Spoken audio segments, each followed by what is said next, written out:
Yo! I said, hey, yo! I said, what's good? Who'd have thunk it? He still goes live. That's commitment. That's passion. That's love of the game. Oh, fuck. I lost my song. That's maybe just love streaming. He might be sweaty and tired and just finished basketball.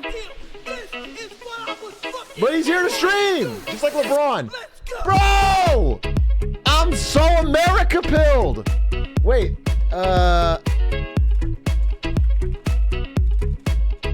Change the song.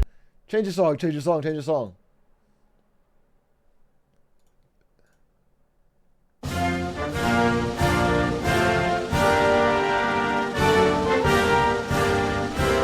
Stand and rise for Stephen Curry.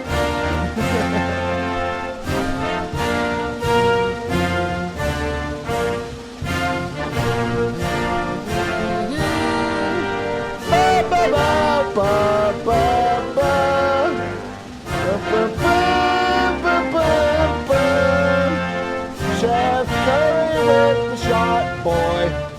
Bro, what a fucking game that was. Dude, that was so fun to watch. I've never, ever, ever been that invested in a sports game in my life, I think.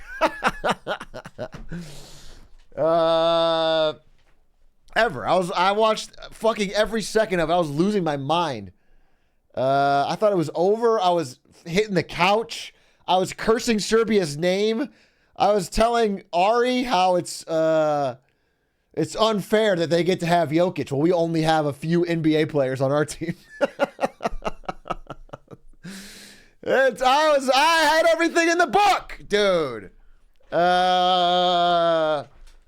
And then they fucking came back. And it was the three old guys, dude. It was Steph Curry, LeBron, and KD just putting it on their back and saying, nah, we won't lose.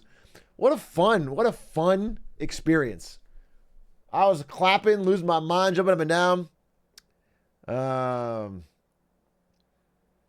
KD still plays? Bro, Slim Reaper was out there. He was going nuts. Durantula? Paranoia, thank you for the 32 months. Anyway, boys, I know I'm a little late today. I played basketball myself. I was so inspired by USA's performance. Did you guys see dude, I'm so America-pilled. I swear to God, I'm sorry for all the Europeans. I'm so America-pilled. The 400 meter, that comeback, there's just so, I mean, America needs this. We needed this, bro. We got such a fucking, we got a civil war coming up. We needed this little moment of unity.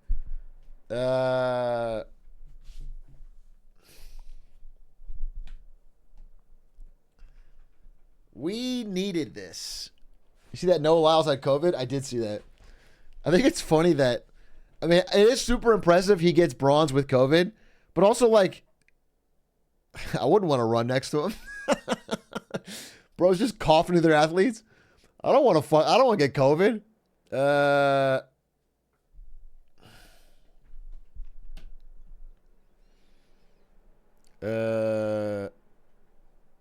Steph said in the post-game interview he learned from you. That's big of him. That's big because we were working on some stuff, but I told him you don't have to tell anybody. We've been working on some fundamentals together. I just told him what I told him is focus more on the three. He was like, wait, what? And I was like, yeah, actually you can unlock a new part of your game if you really focus on the distance shot. And actually, I think it unlocked something today. I think he was making a ton of threes, so Snoop Dogg makes $500K at the Olympics. Damn, broke talk, bro. $500K, broke talk. Yikes, dude. Only a day, dude. Try being a streamer. As you know from LSF, all streamers make $500K a minute, and that's a fact, dude. Just fucking the money printer. But okay, whose stock is higher, Nvidia or Curry? Curry, bro. Curry's an all-time. This is an all-timer. This is so good for fucking Curry's Legacy, dude. He put it on his back. He put America on his back. God, it's awesome. Let me see if I got where's my big A hat? I'm a little sweaty. I'm a little sweaty boy, bro. What did Curry do? Steph Curry. Today's game was United States versus Serbia.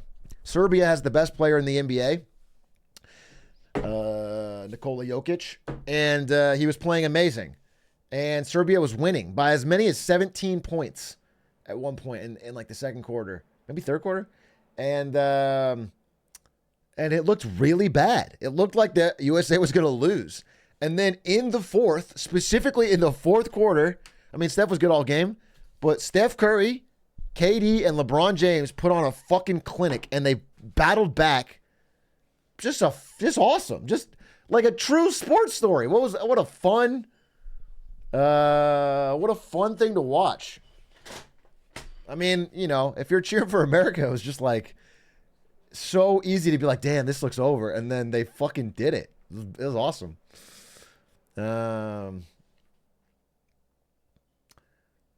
But Curry was good all game. Curry was amazing. I think he scored 30, 34 or something ridiculous.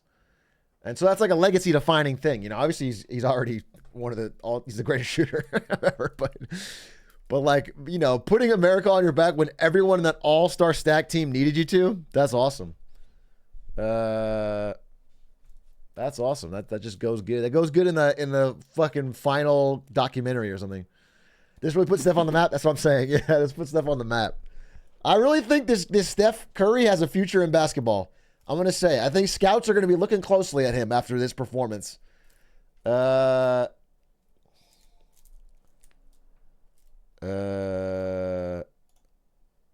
don't think you got the right vibes here, Dab the Sav. I don't think you got the right vibes, bro. Man, country sports are way better. That's where legacies are built. Fuck the NBA. Why has it got to be a competition? Why? We can't do the Olympics every day, bro.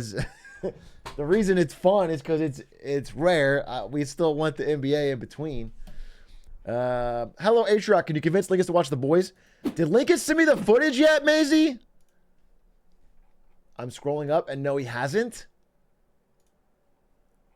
He hasn't shot me the footage. I need the footage. He said he's waiting for you to reply. I did reply. I replied at noon today. I replied at noon today. You don't even care about me and what I have to say. I care, number one priority, about getting that footage. I'll admit it. I'll fucking admit it. I want the footage. Okay? I told... There's a lot of pieces coming together that I need that footage for. However, I can definitely convince Lingus to watch The Boys. I'll call him right now. You know what? Let's just solve two birds with one stone. A-Track, they call me. What would a Swede love? I need ChatGPT for this. I need ChatGPT for this.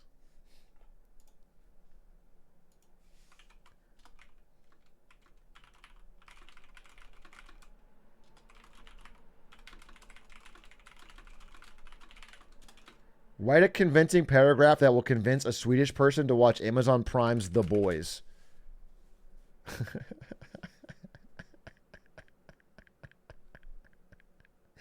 Okay, perfect. Now he just needs to answer me. This is great. Hedge, Swedish friend. If you're craving a fresh take on superheroes that's as bold as Surströmming and as twisted as a Stieg Larsson novel, this is perfect. This is everything up. This is what Linkus loves.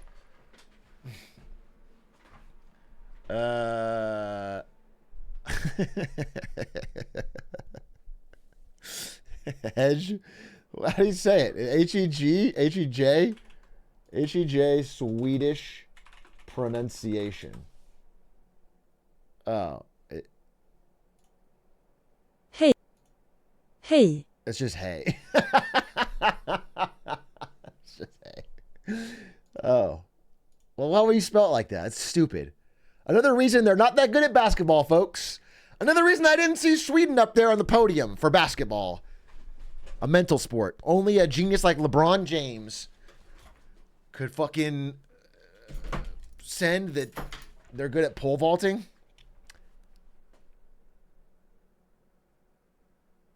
I'm just saying. I noticed people that were bad at pole vaulting had too big of the package. You know what I'm saying? I noticed that French guy lost at pole vaulting for a certain reason. So why would you be good at pole vaulting? What is that? Do you know what I'm saying? Do the math. What would make you great at pole vaulting? Not having a package that gets in the way. Did you see KD was on Twitter at 5 a.m. local time? KD's a beast, and nothing can take that away from him. He's the highest Olympic scoring fucking basketball player. All right? There's no Slim Reaper slander here. Hey, Big A, why don't pole vaulters tuck? I don't know. Is that like a good setup to a joke? Because Hello? Linkus! Is this the second accidental call? No, this is a real call. Hey, my Swedish friend. Did you know that if you're craving a fresh take on superheroes that's as bold as Surfstorming and as twisted as a Stieg Larsson novel, The Boys on Amazon Prime is your next must-watch series. Did you know that, like, with a razor-sharp satire of celebrity culture and power dynamics, it's kind of relevant to our time. It'll get you hooked faster than you can say FICA. Give it a chance, and you'll soon be debating its themes with friends over a round of punch. What do you... This sounds awesome. Can you please explain to me, like, where I can consume this incredible, like, entertainment? That would be Amazon Prime. And I know Sweden, with its high corporate taxes, is not the biggest fan of Amazon, but believe me, this Prime series is worth it. I believe it. I think you should check out The Boys for real. I think you'll like it. In fact, I think if you watch season 1 and you don't like it, I'll give you 500 Swedish kroner. Okay, before I respond, are we paid by Amazon here? No. Okay. Then my second question is, how much is Maisie paying you out of my It sounds like card? $5. I think $5? Yeah, You sold out for quick. $5? I sold out quick. Oh, she's telling me stop, don't reveal. Fuck, caught. Yeah, listen, you'll actually like it, bro. I've watched the whole Boys with my chat. It's fun. It's a fun show. Especially season 1 it'll hook you right. If you don't like it by episode 4, then you can quit. I swear to God. You can quit. I swear to God. Okay, don't take this the wrong way, but like, right. I'll give it a try. Yeah. And Maisie's gonna be mad when I say this, but like, I don't trust her opinion at all about what's a good show. Okay, like I do not. However, save it for your vows, bro. Save it for your vows. Last time you watched something, it was House, and after I saw that you watched House, I thought, well, Atrioc is good taste, so I binge watched. Get out of the room, Maisie. I binge watched the entire show in like a week after you watched it on stream. So if you give The Boys the blessing, Macy, stop, get out. If you were able to get through all of House in a week, you can. I told you to watch Stranger Things, and you wouldn't watch Umbrella Academy until we watched Umbrella Academy. And I told you, and you liked both of those. Everything I told you to watch, you've liked. You psychopath. Happy Did you really like wife, Umbrella? happy life, boys and girls. By the way, don't forget wedding September 13th. It's gonna be a great I'm not time. gonna fucking forget, bro. I'm there. I'm speaking. I'm streaming it. Obviously, I already sold sponsors.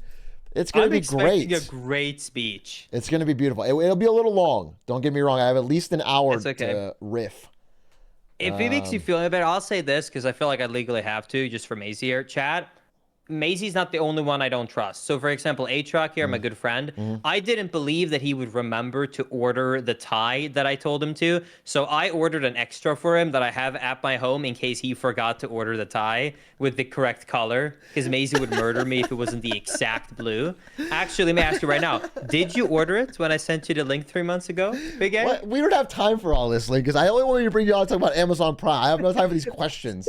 I would love to answer it. And I have an answer I'm sure you'd love, but we don't have time. There's no time to talk about these. Actually, there is time for one more thing. I need something from you, and we need to stop talking about these ties.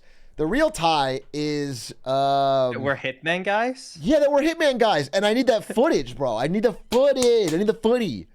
We're trying to upload, trying to Okay. keep that upload schedule. I'll do it on one condition. You're wearing the clown like nose, right? Yeah, well, yeah. Actually, I got footage of me literally boosting on a muffin at 100 Thieves headquarters in front of a lot of people. It's very embarrassing. Oh no. So I got my part done, dude. I just need the last two, and then we're gonna put it together, and then we have the outro to the video, and it's a Okay, banger.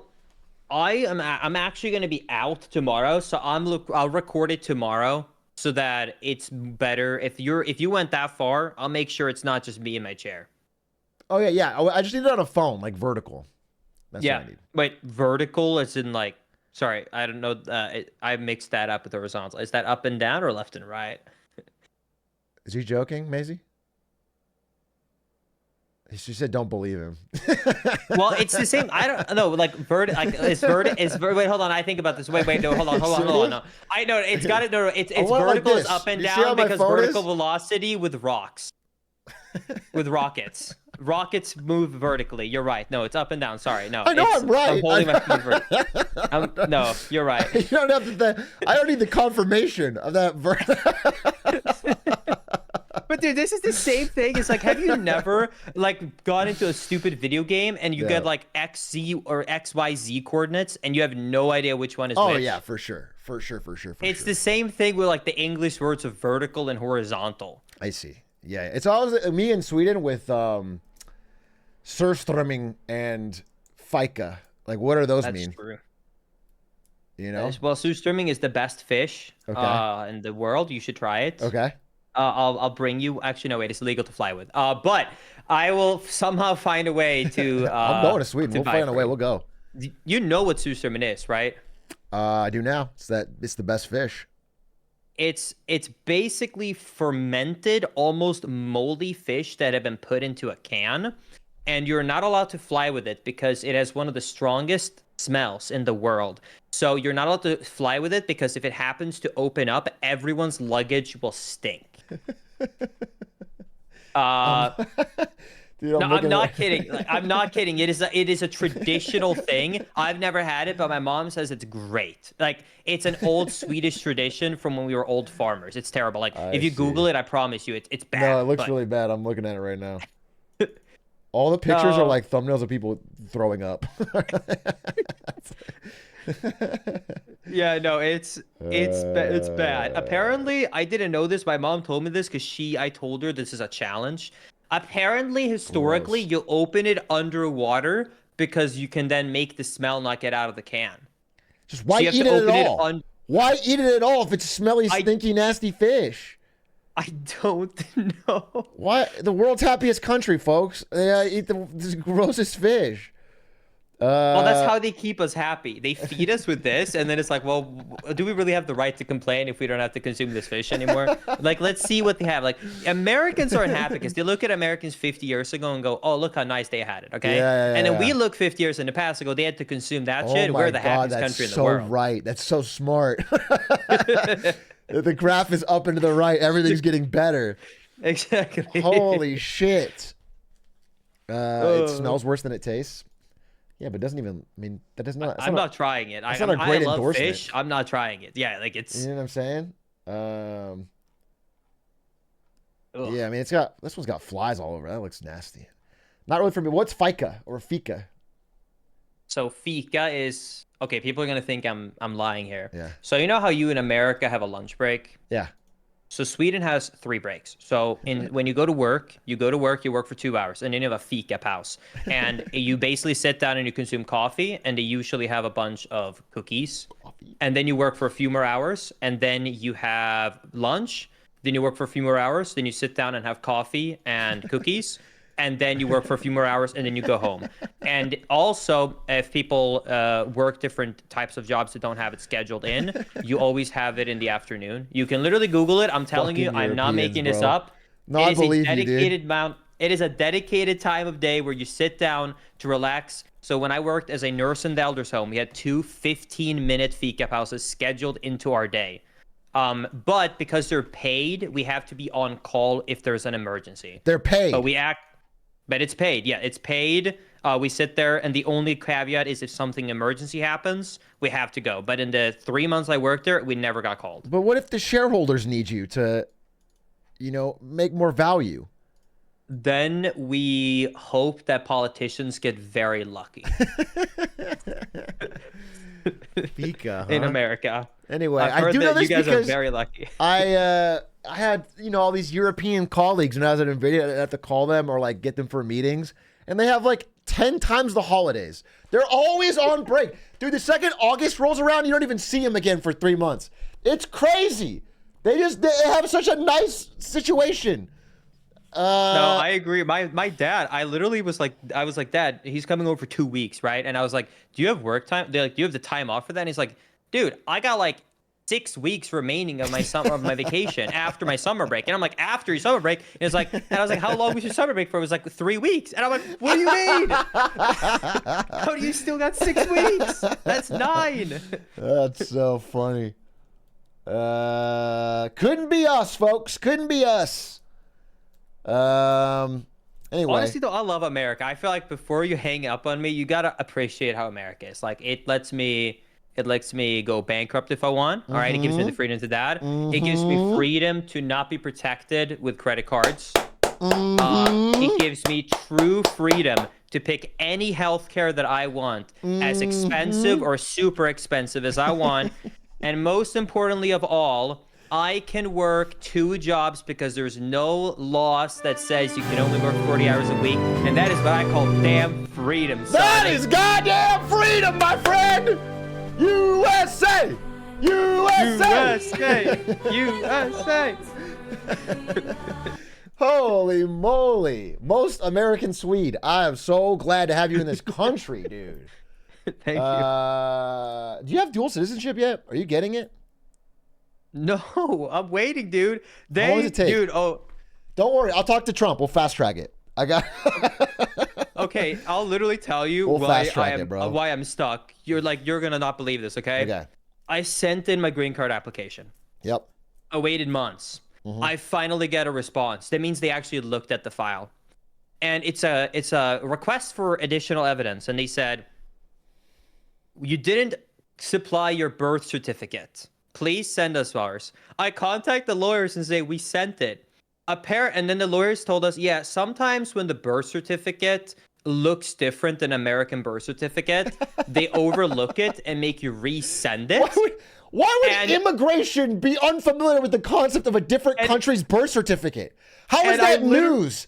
And here's this worst part. In the letter, they say, please go to our government website to check you send the correct one. I click on the link, and it is literally like, it's called like personbevis, like it's basically like extraction of the public registry. Yeah. And then I compare it to the paper I sent them. It's an English official translation of public registration.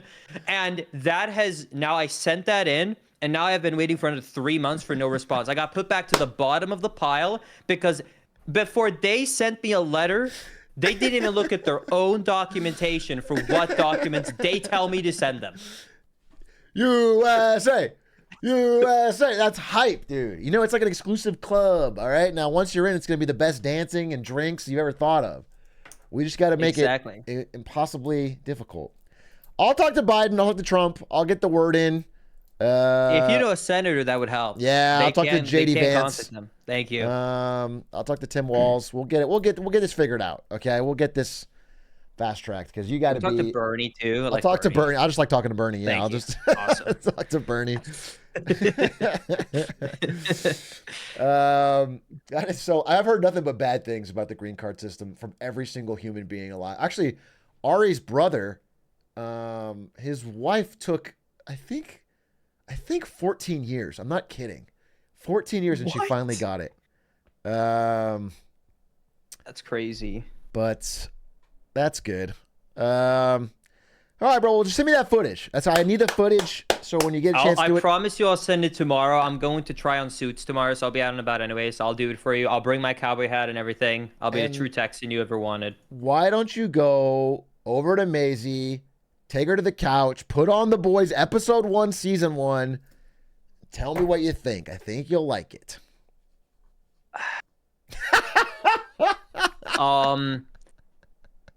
You know what?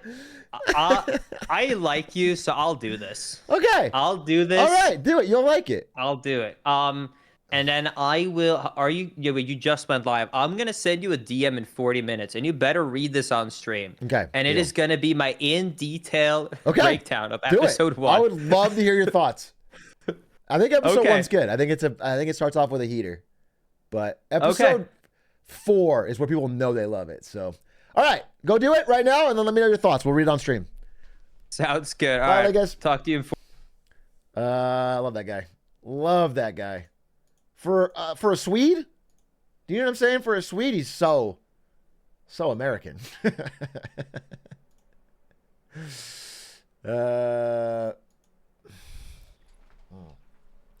Bye, Maisie. Enjoy the show.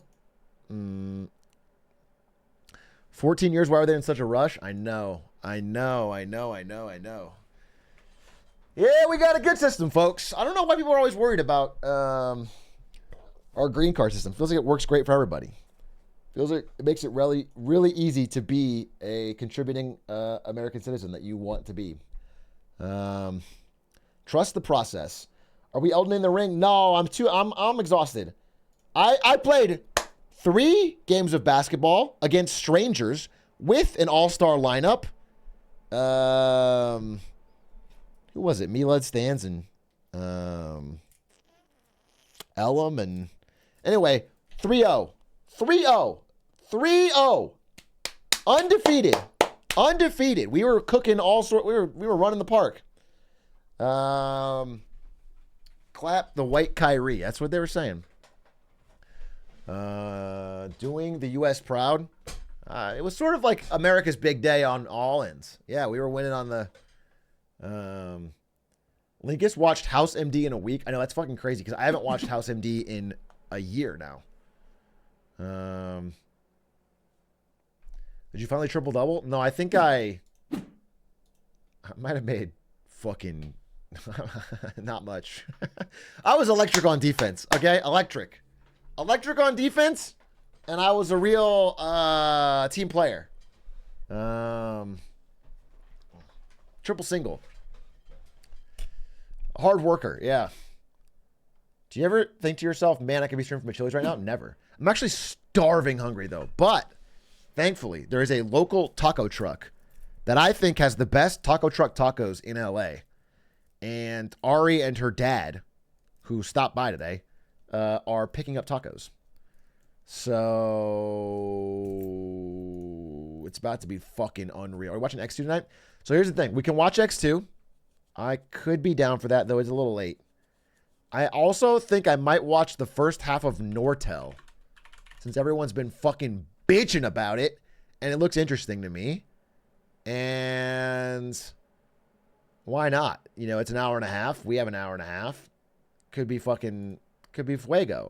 We get the VOD up. Everyone can watch my reaction. Bada bing, bada boom.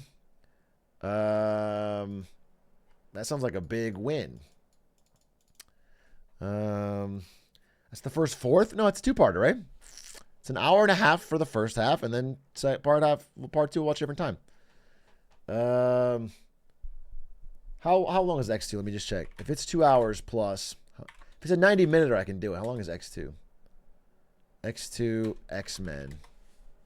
Ooh, it's 2:13. No shot. That wouldn't end till midnight.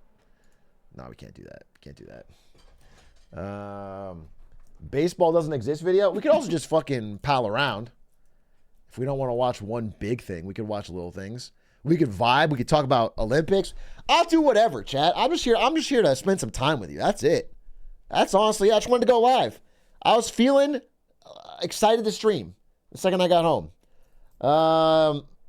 Summoning Salt, please. Is it good? I can be honest with you. I never regret watching Summoning Salt, but somehow this one doesn't seem appealing to me. It's Mario Kart DS. I already watched Mario Kart, the other one. It doesn't feel like it's up my alley for like being interested speedrunning wise.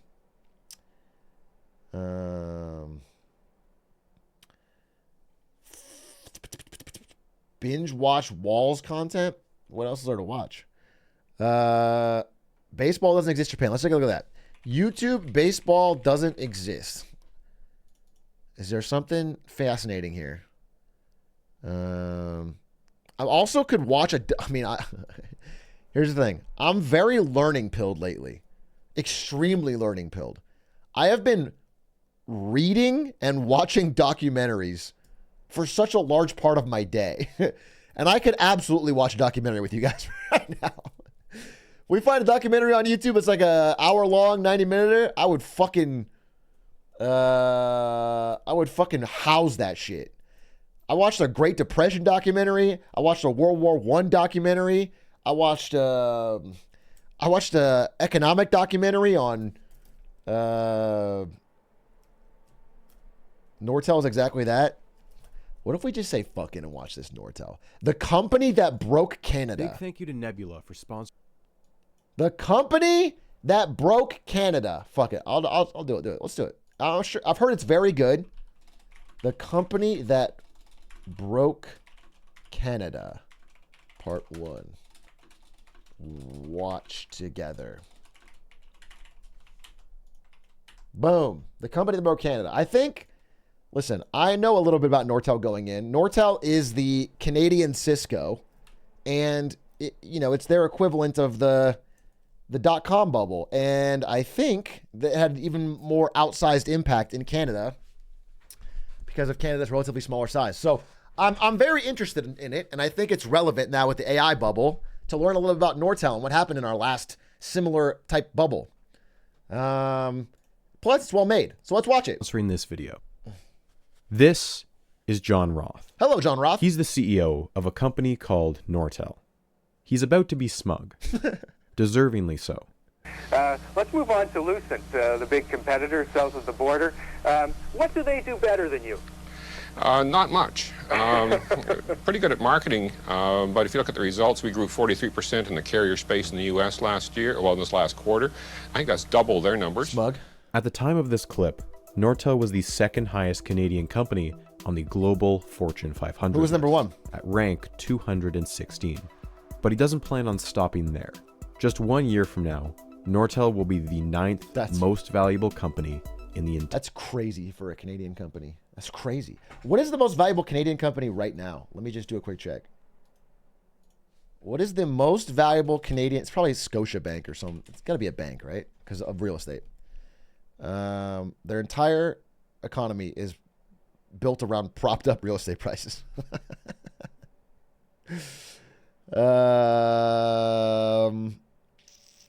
The number one Canadian company is, drumroll please, the Royal Bank of Canada, which is on the total list 86, right behind Disney. Damn, Disney had a fall from grace, huh? Disney down here at 155 billion. Yikes, dude. 86. We're nearly above Disney. Yes, it is true. Canada's Royal Bank is about to pass Disney. I'll tell you that right here. Disney in the trenches for real? Honestly, for real. Bro, I just saw. I actually put this slide. Whatever. You're here. It's late night. Disney is reporting severely softening theme park demand. They said the low-end consumer is tapped the fuck out on going to Disney. Little spoilers. Anyway, back to this. Back to this. Entire world. 75% of North America's backbone internet traffic travels through his company's networks. An achievement that will earn him the title of Canadian CEO of the Year. This is also John Roth. Or rather, it's a comedian impersonating John Roth. Not particularly well, mind you. There's no genuine attempt at his voice, and the mannerisms are way too high energy. And yet, the audience is eating it up. Now, final question, Mr. Roth. Where will Nortel be, say, a year from now? Linda, Nortel is strong. I guarantee investors I will continue to generate profits for them. Now, if you'll excuse me, I have to get back to work. Spare some change? In this moment, however brief it was, John Roth was maybe the most hated man in Canada. Nortel had been the most widely held stock in the country, and it had just cost them their pensions. Yikes! Nortel had broken an entire country's economy. How did it happen? 3 words. It's ancient history.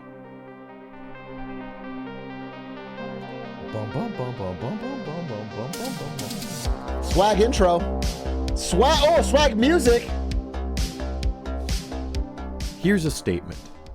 The telephone was invented in Canada. False. It's a statement that could be true, so long as you don't look too hard at the several footnotes that are necessary to justify it. But let's go ahead and do that. Alexander Graham Bell was a Scottish immigrant who moved to Canada with his parents in 1870. Later on, he got a job as a teacher and began experimenting with sending voices over metal wires as electrical signals. Over the years, he would develop this idea with his partner Watson, and in 1876, Sherlock Bell style. said his famous words, "Watson, come here, I need you," over a working telephone Gage. Holy moly, there was a true love. Oh my, I didn't know it was such a steamy story, the invention of the telephone. The first call was a booty call. prototype in Boston. The Canadian claim to the telephone is frankly very silly. Bell supposedly wrote about the underlying mechanism of a telephone at his parents' home in Brantford, Ontario, but he wouldn't get a working prototype for another 2 years. You can't even really argue it based on citizenship either, because Bell was never technically a Canadian, you can't. but a That's not a self-identified Scotsman who was actively applying to become an American. What is Canadian of course, about this this? isn't even the biggest elephant in the room. Bell was beaten to the invention of the telephone by at least one person, maybe more. There's Antonio May. A Scottish person in America does the first call. This is truly a Canadian invention. Uchi, whose telephone prototype predates Bell's by almost a decade. His lawsuit against Bell was headed to the Supreme Court until he died in 1889. Alicia Gray famously submitted a patent on the exact same day as Bell. Yikes, there are get disputes owned. over the exact timeline here, but it's a bit of a moot point because neither man had made a functioning prototype yet. Bell did get one working a week later, but the design of his receiver had been altered, becoming suspiciously similar to the one in Gray's design. Info he shouldn't have known about unless he had somehow seen Gray's application.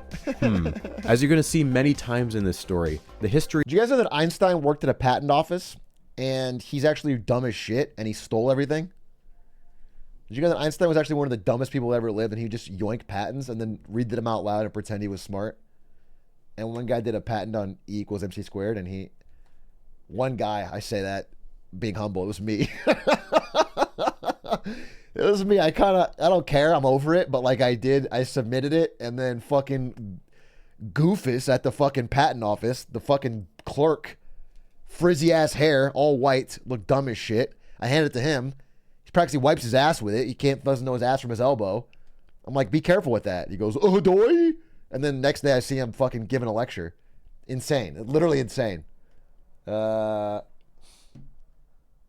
tried to eat it at first. He did. He did. history of industry is not about the first to invent, but the first to market. Bell got the patent for the telephone because he hired a better lawyer.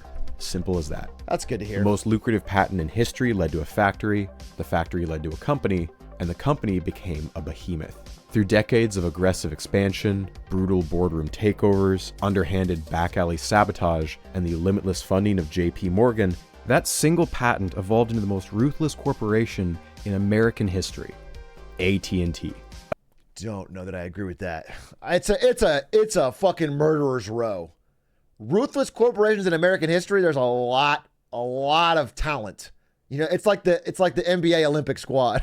it's like the American Olympic squad. You know what I'm saying? There's just so many we could have.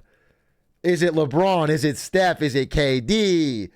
Is it Ant Edwards? Is it Booker? These are all great. I would have a tough time giving it to AT&T. But but I can see his points. Yeah, we'll put it up there. A terrifying beast that gobbled up hundreds of independent phone companies. A monopoly that at its peak once controlled 82% of America's telephone lines. Footnotes or not, the history of the telephone is an American one. But why then? Holy shit, Jimmy Rockefeller, but it's, I'm sorry, Jimmy High Roller, but it's Rockefeller posting. Unironically would go dumb hard. A video, but it's like the outside fucking crazy fortunes of the Gilded Age robber barons. Zooms the fuck out on the percentage of wealth that like Getty had of the US economy. That's not a crazy idea. People would fucking cream their jorts for that. Have I seen this statement, at least in part, claimed by some Canadian sources? Why is this a hill that some Canadians seem willing to die on? Because the Canadian identity, if there is such a thing, is one defined in opposition to the United States. If you want to be dramatic, and I do sometimes, Canada is just a slightly more autonomous 51st state. Both countries descend from a combination of English and French colonies, built on territory stolen from its indigenous inhabitants. Lands divided by a border so arbitrary, most of it is literally just the 49th parallel. Why some of the colonies rebelled against the British and why others stayed loyal came down to language, religion, local economies, and proximity to the British Empire. The settlers in these two colonies always had a lot in common, and due to their geographic proximity, there has always existed an uncommonly close relationship. America's hat. It just so happens that that relationship is more than a little lopsided. Pierre Trudeau, one of our more outspoken prime ministers, summed it up like this. Living next to you is in some ways like sleeping with an elephant. No matter how friendly and even-tempered is the beast, if I can call it that, one is affected by every twitch and grunt. America is simply a... There's got to be a better metaphor for a prime minister. You know what I'm saying? There's just got to be. There's just got to be a better one.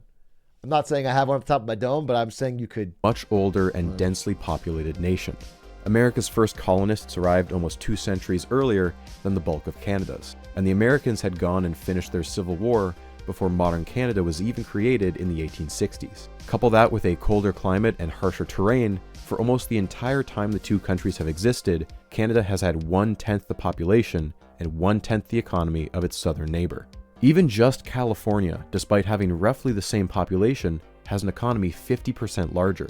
Ever since the War of 1812 ended in a stalemate, Canada has never had to worry about being militarily annexed by the US. Instead, Canada has spent most of its existence fending off another more indirect form of control: economic subservience. The company that owns the majority of our newspapers is 2/3 owned by an American hedge fund. Well, that's just most good. of the media we consume is American, and That's the good basis too. of our economy is ripping natural resources out of the ground, shipping them off to America, and then buying them back for twice the price in the form of fancy toys. I mean, this all sounds like the natural order of things. This is all good. We're spawn camping though. It's just business. Okay? Yeah, but he's not talking about the other side of it. The other side of it is every fucking 2 years, you guys will ship down a celebrity that we all have to worship. And we just fucking pretend they're American. Okay? Every fucking few years. There's a trade-off. We're America's biggest customer, but they're not ours, and that's a precarious position to be in. Canada's first Prime Minister, They're not John A. sending their Macdonald, best. had just returned It's to the power in opposite. the... Canada is sending their best. Canada is sending their best, bro. We're getting the fucking except for XQC, maybe. election of 1878. Canada was in the midst of a deep depression that was partially brought on by the Americans canceling a trade agreement in the middle of their Civil War. Macdonald was Yikes. keenly aware of the public's distrust of American business, and although behind closed doors he was in favor of free trade with the Americans, he knew they would never sign a new agreement. And so he used anti-American rhetoric to call the rival Liberal Party, quote, veiled traitors, and managed to win both the 1878 and 1891 elections by stoking That's just good fears politics, of can't hate American it. annexation. Macdonald's platform was called the National Policy, the centerpiece of which was an aggressive import tax on all American products. The tariff was designed to keep cheap American products out of Canada to promote a strong, homegrown manufacturing industry. The American hog eating all... The poor little Canadian interest pig can't get a fucking bit of the slop. We're just eating all the fucking slop. Yeah, that's fine, I guess. The national policy and anti-Americanism dominated Canada's political agenda for decades, and a later attempt at a free trade agreement similarly defeated the government of Wilfrid Laurier in 1911, where it was once again painted as an act of treason. However, the national policy, whose stated goal was to keep Canada British, had arguably backfired. It had only made Canada more reliant on American industry. Take, for example, AT&T. Having secured the Canadian patent for the telephone, their original plan was to simply make telephones in America and ship them up to Canada. Okay. The new tariffs made that a complete no-go, so the company hatched a plan. They hired a former Confederate ship captain, sent him off to Canada with a boatload of money, where he proceeded to execute a series of business moves so rapid that in just a few months, he owned almost all telephone lines in the entire country. Insane. Alongside this purchase was a single telephone factory in Montreal, a necessary condition to retain the Canadian patent. Parts would be shipped up from the US, assembled in Canada, completely negating the import tax. This was the birth of the Bell Telephone Company of Canada. Make the whole thing in 2 easily put together pieces. Have some minimum wage worker in Canada snap it together. This is built in Canada. And how Canada became a branch plant economy. And as of 1895, that little Montreal branch plant was given a name: Northern Electric and Manufacturing Limited. We've got about a century to go still, but the family resemblance between these two names is clear. Northern made a bunch of stuff. Nortel. Fire alarms, sleigh bells, gramophones, telegraphs, kettles, toasters, lighters, stoves, washing machines, radios. If it ran on electricity, they could probably make it. But their bread and butter was always telephones. Although legally they were separate entities, AT&T was always in the background pulling the strings of Bell Canada. With its endless monopoly money, Western Electric was cranking out telephone tech like there was no tomorrow. And Northern Electric got access to technology that no one else did without having to do any R&D. They just took the designs that Western gave them, made their tweaks, and sold them to Canadians. Sometimes the only thing that would change was the logo on the phone. Always the branch plant, never the brains. This symbiotic relationship was just a microcosm of the larger Canadian economy. Even in the 1910s, when AT&T is forced to sell off its foreign holdings due to antitrust reasons, it's allowed to keep its stake in... Just to expand on that, it's one of the biggest fucking antitrust lawsuits ever, and they busted up AT&T into like 14 companies. They literally split it into 14 separate companies. Can you imagine doing that now? Can you imagine? It's so unfathomable in modern times to think of antitrust enforcing anything like that. It did over the next fucking 4 decades all recombine. Like 3 of them would merge, then 2 would merge, and then they would all get allowed a little bit, and they all basically fucking recombined. But obviously it was a massive blow, and literally is credited with like a ton of innovation happening in the period when they were broken up. Is it in the video? I'm sorry. If it's in the video, I thought he was just saying, I thought he briefly covered it, so I wanted to give... in Canada because the two countries were so interlinked. Canada had spent its first 50 years relying on its Commonwealth parent of Great Britain, but by the 1920s, Canada was now trading more with the US. As productivity began to rise as America modernized its factories, Canada's were quick to follow. Then, out of nowhere, the markets crashed, ushering in the Great Depression across North America. The 1930s saw 80% of Northern's employees laid off. And then it's World War II, yanking the country and the company out of its depression. Northern becomes a dedicated supplier of military equipment for the government. Okay. Canada, like the US, emerges from the war in a relatively prosperous position compared to Europe. Well, Northern now we had a didn't backlog get of blown nearly up. 100,000 telephone orders it had to fulfill. Dragged there by the US, Canada had achieved the second highest adoption rate of phones per 100 people in the entire world, going from just 28,000 phones in 1895 to almost 1 million in 1942. And then suddenly, Got a phone for the the plug. elephant rolled over. For years, AT&T had been accused of running a vertical monopoly by owning its manufacturer, Western Electric. Desperate to keep its prized possession, AT&T settles out of court and makes a trade on 2 conditions. The first is to stay out of the computer business. Considering that Bell Labs had just invented the transistor, they were really going to regret this one in about 10 years. The second is more relevant to our story. AT&T now had to offer the same licensing deal for its patents to anyone who asked. But because AT&T owned Bell Canada and was sharing its patents with them for free, that meant that any other US company would be entitled to that same deal. So rather than give away its patents for free, AT&T said, you know what? Canada is on its own. The CEO of Northern at the time described it like this: "We are the child of wealthy parents. This is the boot that kicked us out the door. A Canadian subsidiary of a US company lives a very comfortable life. This is the tragedy of Canada. We've made a virtue of imitation." But he also said this: "I'm confident history will say this is the best thing that ever happened to us." Okay. Would you believe me that in a little more than half a century, the mouse would be trying to eat the elephant? Not crazy. North, east, south, west, everywhere you go. Northern Electric is the name to know. From coast to coast in Canada. Canada loves fucking jingles, huh? They always have. This one's kind of a heater, though. In the 1950s, the Canadian government contracted the company AV Rowe to build a stealth interceptor jet called the Avro Arrow. It was widely considered to be one of, if not the best in its class in the world. Costing around 2.2 billion Canadian dollars in today's money, the Arrow had been the single most expensive R&D project in Canadian history, and it put Canada on the map in the global aerospace industry. Good shit, Canada. But there was no one to sell it to. The American and the British militaries wanted to produce their own jets. And in fact, America turned around and said, hey, why don't you buy our jets instead? In the most controversial move of his career, Prime Minister John Diefenbaker fell in love. That's so funny. Yeah, it's like you're Canada. What are you going to do with the jet? And then who's going to buy? Yeah, it's so funny. Line with American defense policy. He canceled the project, ordered all prototypes destroyed, and left 14,000 Canadians unemployed. Although you can argue over the merits of the Avro Arrow itself, the real failure here was that the government refused to support a transition for the facility it had already spent millions on. A facility that could have been converted to civilian aircraft and given Canada its own equivalent to... That would have been a good idea. It would have been nice if we had a North American competitor to Boeing.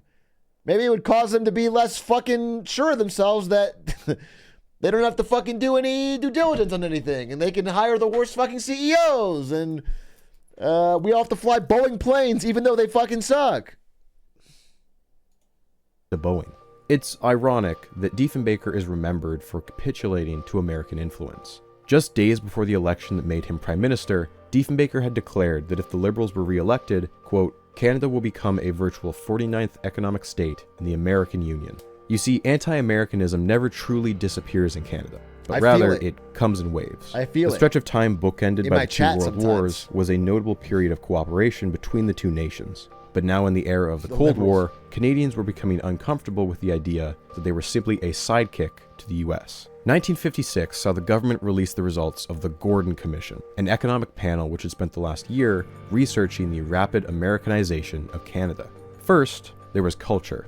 By the mid-1950s, 80% of magazine sales were from American brands. Canadian newspapers were still Canadian-owned, but any international coverage was usually borrowed from American papers. The Canadian film industry was almost entirely non-existent. Even if we did have films to show, film distribution was owned entirely by Hollywood, and they had no interest in showing Canadian films. Even our education system that just seems rude. I'm sure there's some of them that were good. There's a particularly infamous textbook on Canadian politics that for some reason had Abraham Lincoln on the cover.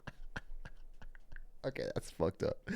That's actually I'd be pissed too. I'd be pissed too. If I was a card-carrying Canadian, I'd be fucking pissed, dude. You put fucking Lincoln on our history textbook? I'd be pissed off. Give me a fucking vat of maple syrup or Wayne Gretzky on the cover. Don't fucking put Lincoln on there. The real heart of the issue, though, was economic.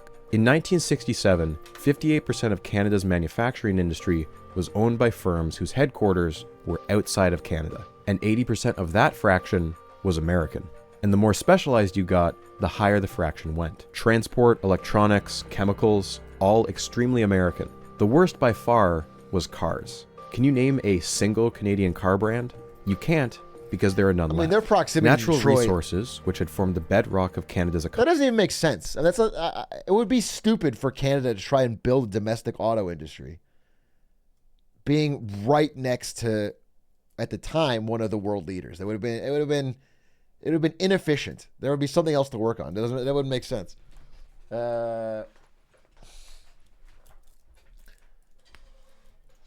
Economy for decades were lining American pocketbooks. Pulp and paper, smelting, mining, and oil and gas, Alberta's pride and joy, was nearly 2/3 owned by Americans. This was such a touchy subject. Plus, they don't even need cars. They already have moose. True.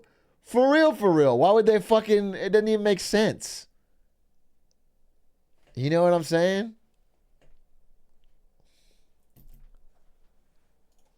Subject that there was once a debate in Parliament over whether to allow an American company to build an interprovincial oil pipeline. The debate got so heated, 3 MPs were hospitalized and 1 died of a heart attack. Canada was a branch plant economy, and that was scaring people all across the political spectrum. On the left wing, you had labor organizers who feared that the US would simply set up branch plants in Canada, extract natural resources, and then ship them back down south, where Americans would get to reap the benefits from any newly created manufacturing jobs. On the right wing, the complaints tended to focus on... I would love to see what the percentages are now, because I don't feel like this is still the same setup.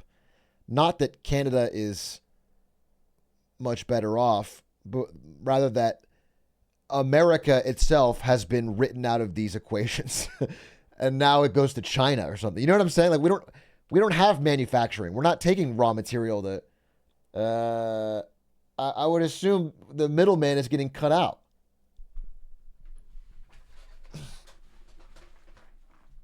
I would love to look more into it.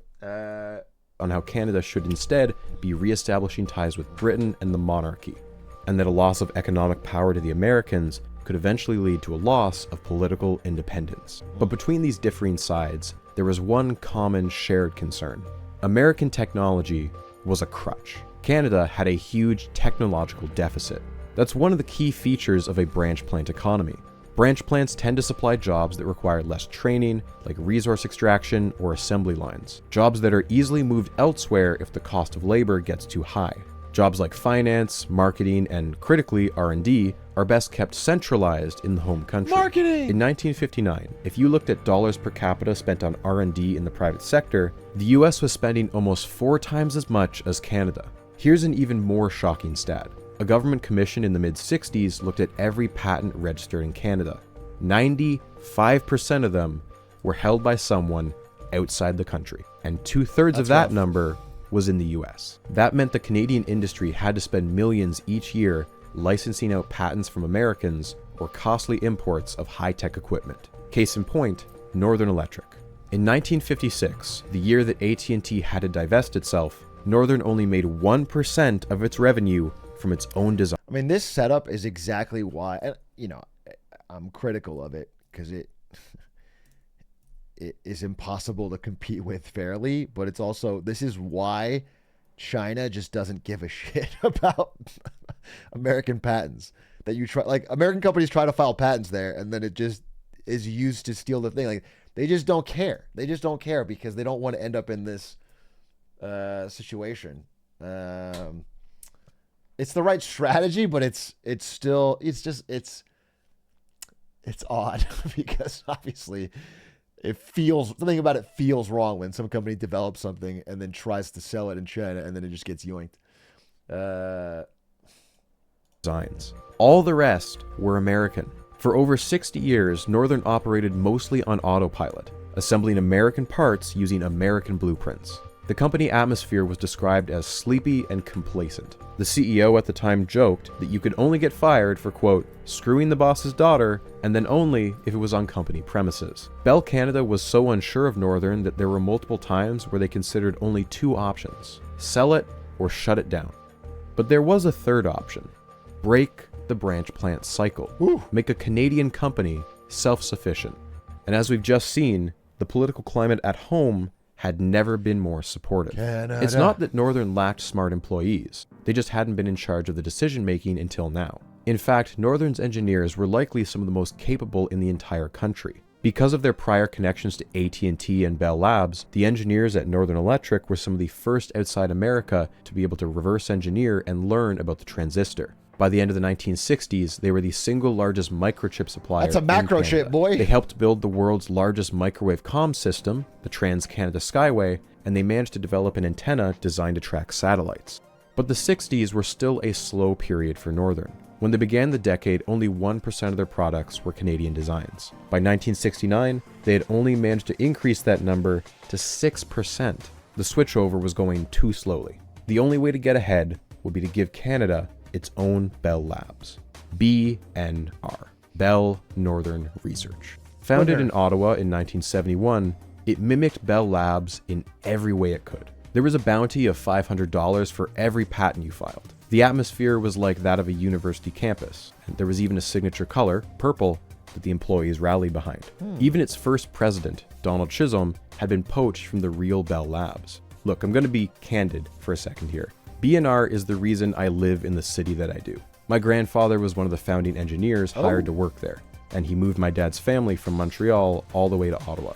BNR is not a name most of you would have heard of, and it sadly doesn't have any Nobel Prizes. But so much of the modern communications landscape, the technology that powers the video you're watching right now, was invented in Ottawa.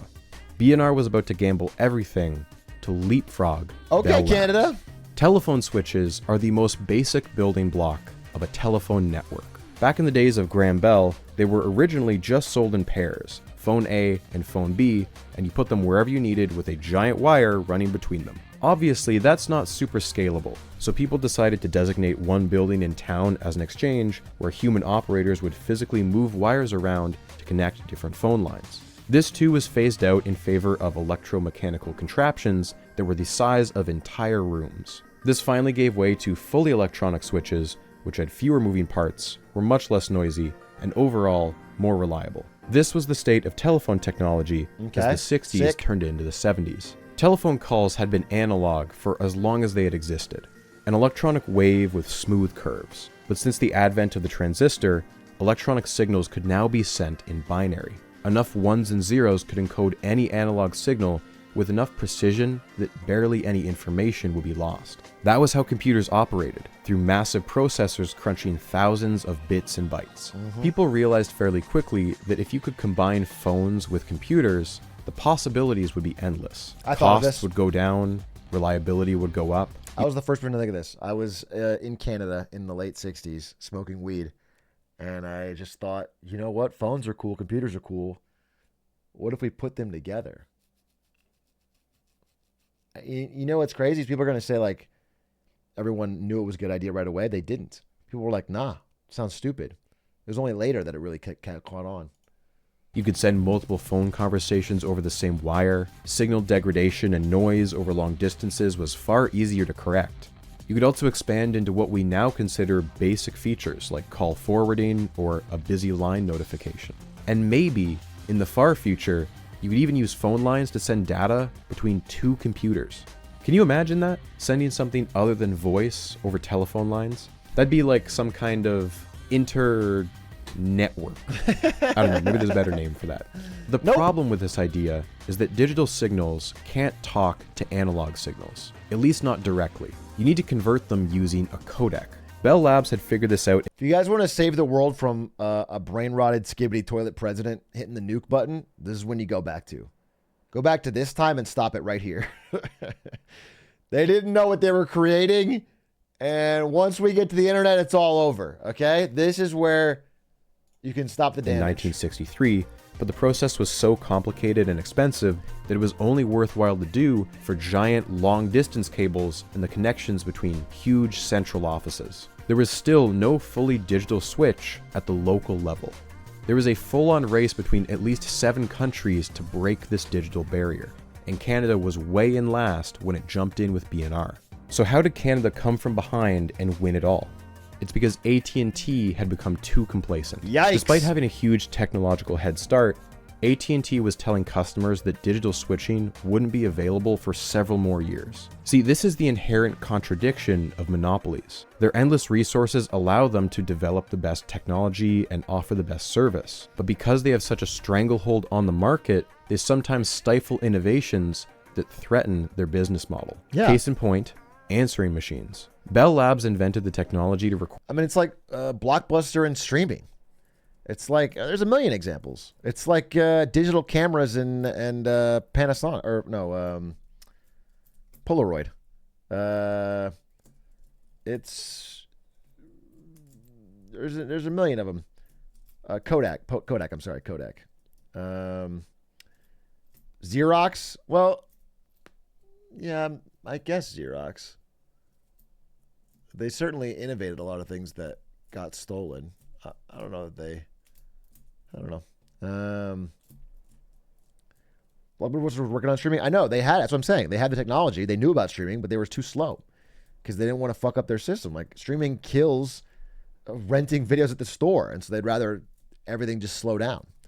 But someone else will come in. Someone will eat your lunch. Record phone calls sometime in the 1940s, but AT&T suffocated it, worried that people would stop using phones for business if they knew they could be recorded. Answering machines wouldn't catch on until the 1970s. It was the same with cell phones. Bell Labs first demonstrated a wireless phone in the 1970s, but again, AT&T refused to develop it. Why would they create a competing type of phone that didn't use the billions of dollars worth of infrastructure that they had taken decades to establish? Cell phones wouldn't catch on until the 1990s. It was the same thing with digital switching.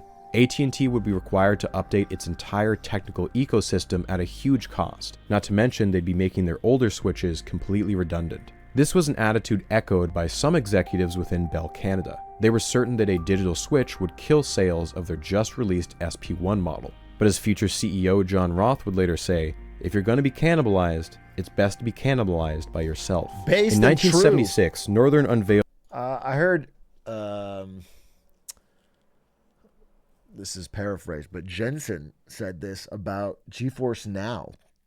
If you guys don't know, like NVIDIA has a GeForce Now streaming service where you can play a high-end, high graphics game on a shitty laptop where they stream it from the cloud.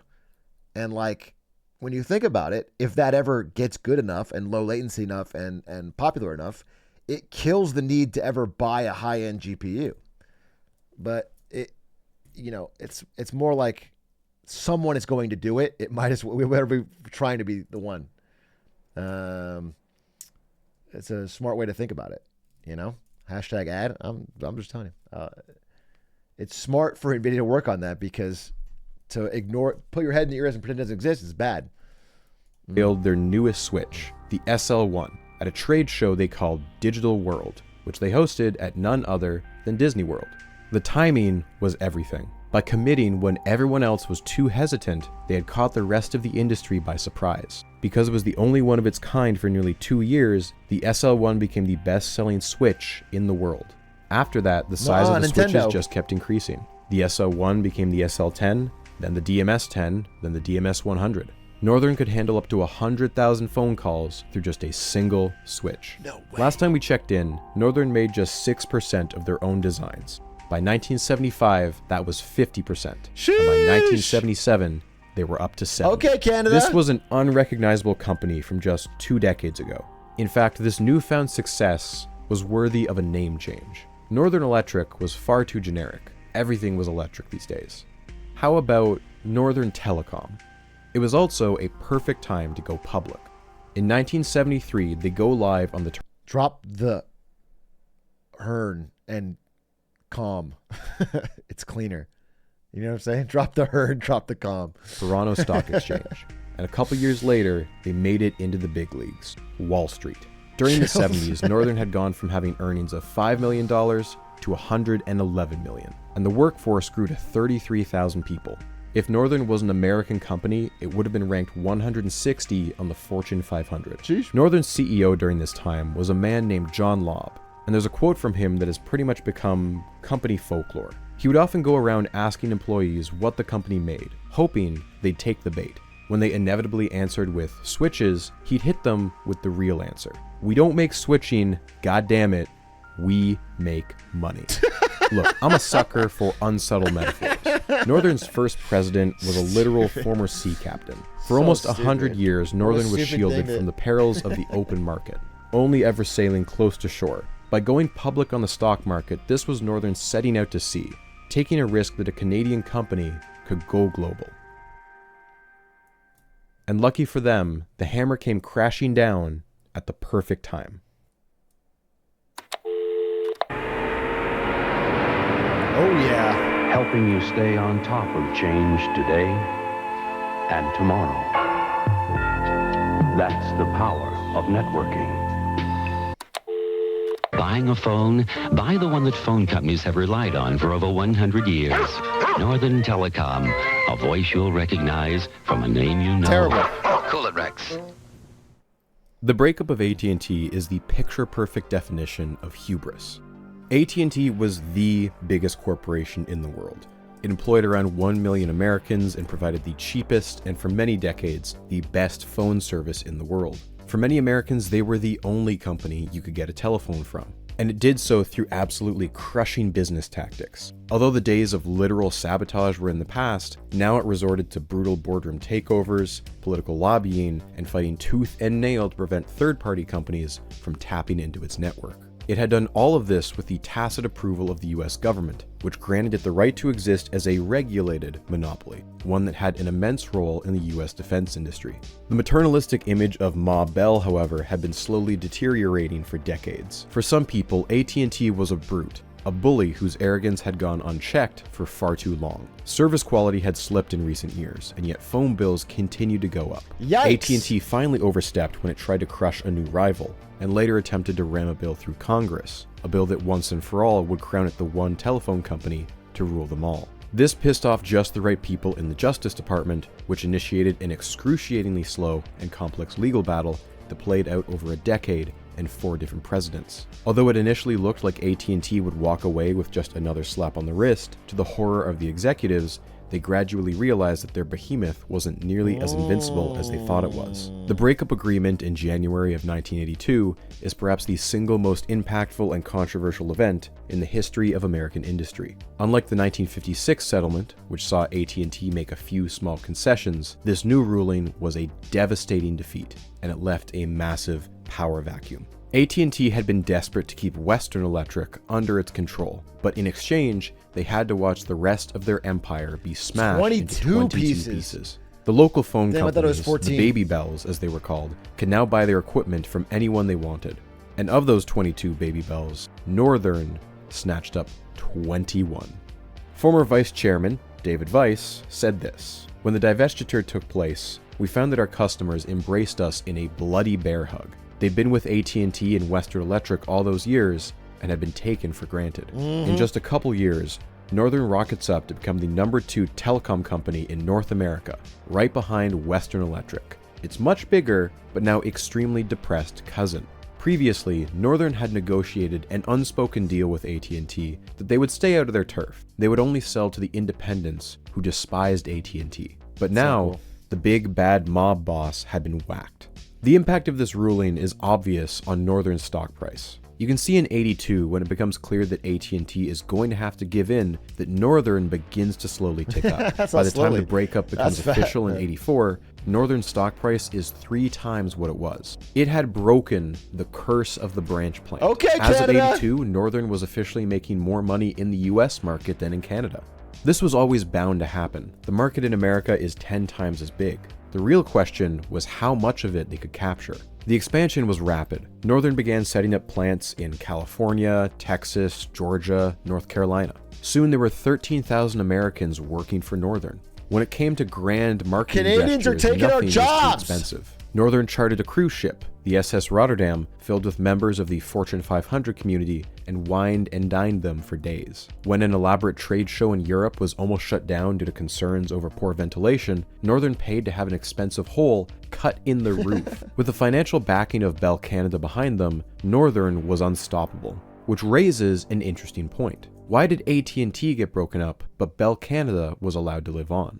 Bell Canada, although it tried very hard, never quite maintained a true monopoly like AT&T had managed to down south. Although at the peak of its power in the early 1900s, it had steadily lost ground ever since. In terms of sheer land mass, the US and Canada aren't that far off, but the vast majority of Canada is extremely remote. Right. Maintaining a presence in the less populated regions proved so costly that service was often unreliable, angering the locals. In the Maritimes, Bell itself had been pushed out by some local rivals. In the prairies, the residents were so fed up with the poor service that the provincial governments bought Bell out and turned them into provincial utilities. Based. Easily the second do that with coolest things the Spectrum. prairies have done for us after giving us universal Spectrum! healthcare. And BC was so far away that Bell never even bothered to try and get a foothold on the west coast. If Bell Canada had a monopoly, it was restricted to the Windsor-Quebec City corridor, the home of over half the population.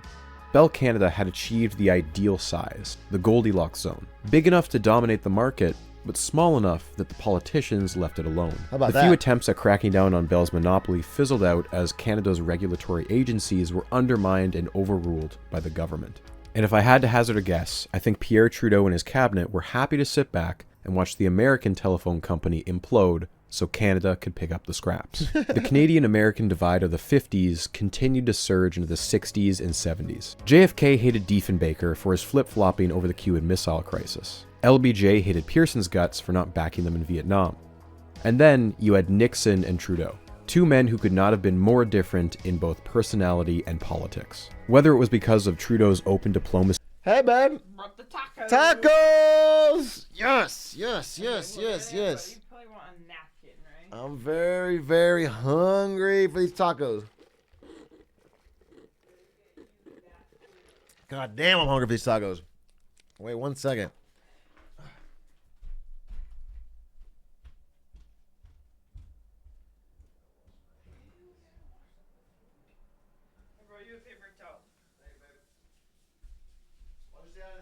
Whoa! It is on.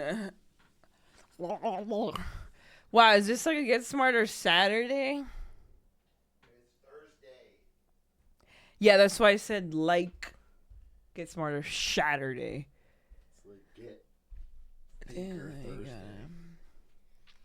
Thanks, babe. I'm reading the fun comments about like Jewelers and Chicken Wokes. Get Tharder Thursday. Man, I love a chicken wok. Yeah, it's super fun. Man, I'm looking at the spinning fish. Yeah, but you're kind of in the way of me, my tacos. Okay, sorry. All right, thanks. Thanks, babe. Does your dad like them or no? Yeah, he did. He did like them. That's good. I hope he liked them because I wanted his approval on the tacos. They put a lot of good filling on them. Yeah, they do that. Yeah, they're good, but nothing's ever gonna compete with Tijuana tacos. Yeah, well. So get over it, alright? See with China and Cuba, or Nixon abruptly announcing a 10% tariff with no warning, the Canadian-US relationship truly hit a low point in the 70s. It was in this climate that Trudeau's minority government, with a push from the left-wing NDP, created FIRA. The Foreign Investment Review Agency was, on paper at least, a way to block foreign takeovers and screen foreign investment that didn't bring, quote, a significant benefit to Canadians. What the FIRA hell, Canada? was never very popular. The right wing called it overreaching, the left wing called it toothless, and the left wing of the left wing were over in the corner chanting the words nationalization over and over. The left wing of the left wing in Canada is called the waffle wing. Do they waffle a lot or do they like waffles?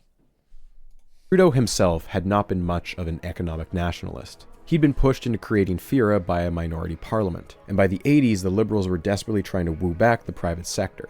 Pierre Trudeau had served one of the longest tenures of a PM in the country's history, and his later years had been dominated by issues of national unity and an economic downturn. The East-West divide that had always existed continued to widen. Trudeau's nationalization of the oil industry had made him a pariah in the oil-rich West. Trudeau, a longtime opponent of Quebec's growing separatist movement, had become increasingly unpopular in the province after he pushed through a new constitution without their approval. And the practice known as the 60s scoop had continued well into the 1980s, where Indigenous children were forcibly taken from their parents and placed up for adoption with white families. Others were placed in residential schools, where any and all semblance of Indigenous language, culture, and heritage were forcibly stamped out. This was not a united country. For a multitude of reasons, there were and still are millions of people living within Canada's borders who do not identify as Canadian, who do not identify with this flag. If there had been a strong nationalist movement in the 70s, it had fractured into pieces by the 80s. Bell and Northern were among the leading voices in Canadian capital that were demanding a changing of the guard. High tech, they said, was the industry that would yank Canada out of its recession. They wanted the government that would lower their taxes and reduce trade barriers for expanding into the newly vulnerable US market. They would get their wish in Brian Mulroney. Mulroney and his Tories delivered one of the most lopsided electoral wins in Canadian history. He was cut from the same ideological cloth as Ronald Reagan and Margaret Thatcher. Deregulation, privatization. Wait, they're also called Tories in Canada? They have the same party names? Is it Labour and the Tories, or do they get rid of it?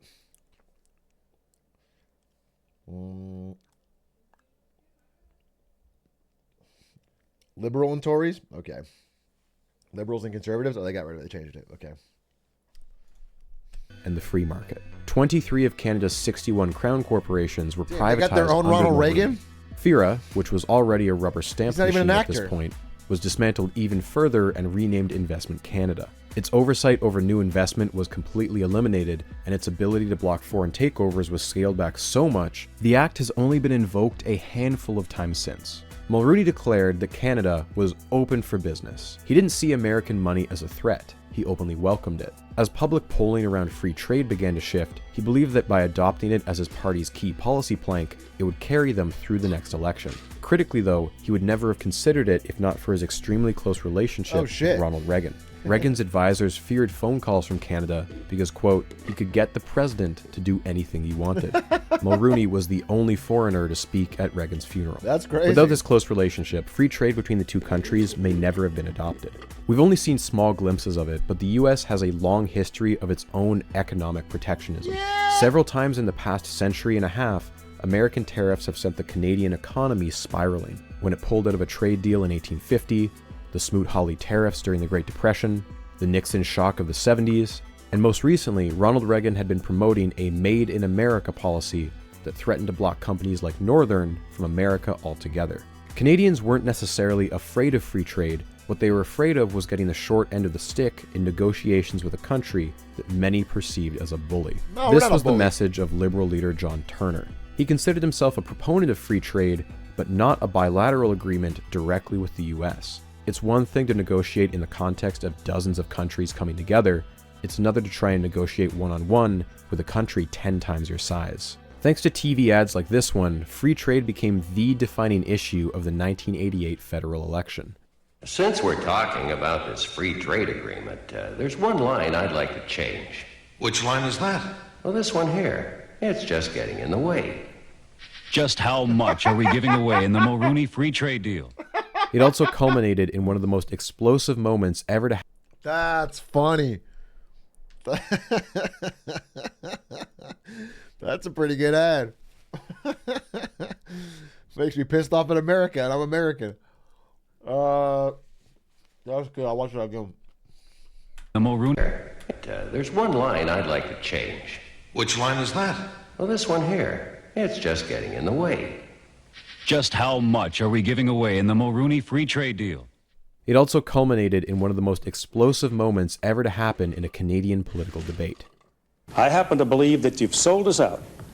I happen to believe that once you... Mr. Turner, just one second. Once any you nation, do not have a monopoly on patriotism. And I resent the fact that your implication that only you are a Canadian. I want to tell you that I come from a Canadian family and I love Canada. And that's why I did it. We built a country, east and west and north. We built it on an infrastructure that deliberately resisted the continental pressure of the United States. For 120 years we've done it. With one signature of a pen. You've reversed that, thrown us into the north-south influence of the United States, and will reduce us, I'm sure, to a colony of the United States, because when the economic levers go, the political independence is sure to follow. This moment resuscitated what many had been calling a dead campaign. There had been talks of replacing Turner as leader mid-campaign, but the Liberals surged into first. Ultimately, Turner's past record weighed him down. It's crazy how one moment. I mean, we're seeing that with this election and fucking Biden in the debate, and just one little thing can fucking one debate There really is a lot riding on him.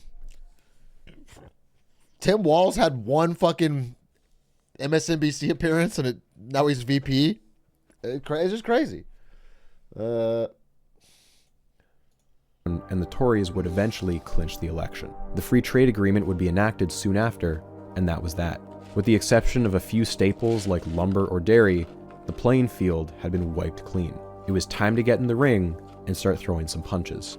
Northern's success in the 80s was dependent on entering the hostile American market. After having a pair of Canadian CEOs at the helm, it became clear that Northern needed a CEO with connections in Washington. That's how they landed on Edmund Fitzgerald, a former U.S. Marine, part owner of the Milwaukee Brewers baseball team, and the descendant of a wealthy Wisconsin shipping family. Fitzgerald was perfect for the job. As a Republican with extensive lobbying experience, he rallied hard in Washington against new bills that threatened Northern's southward expansion. Although still Canadian, Northern spoke with a fluent American accent when it needed to. The sales numbers spoke for themselves, but the symbolic victories also helped. The telephone switches in the White House, which had previously belonged to AT&T, were now made by Northern. Although America was the main target of Northern's expansion, the 80s was the decade that Northern went global. They expanded into Europe, the Caribbean, the entire Pacific Rim. They truly made history in Japan, becoming the first ever non-Japanese company to install a telephone switch there. And in 1987, Northern had an almost perfect marketing moment fall right into their lap. An earthquake hits just outside of Tokyo. All the switches in the building break as their mechanical parts are torn off. The only exception was Northern's DMS-10, which was fully digital. The trend of American CEOs continued as Edmund Fitzgerald sought out a successor. He chose Paul. Do you think Canada caused the earthquake in Japan to get the good marketing moment?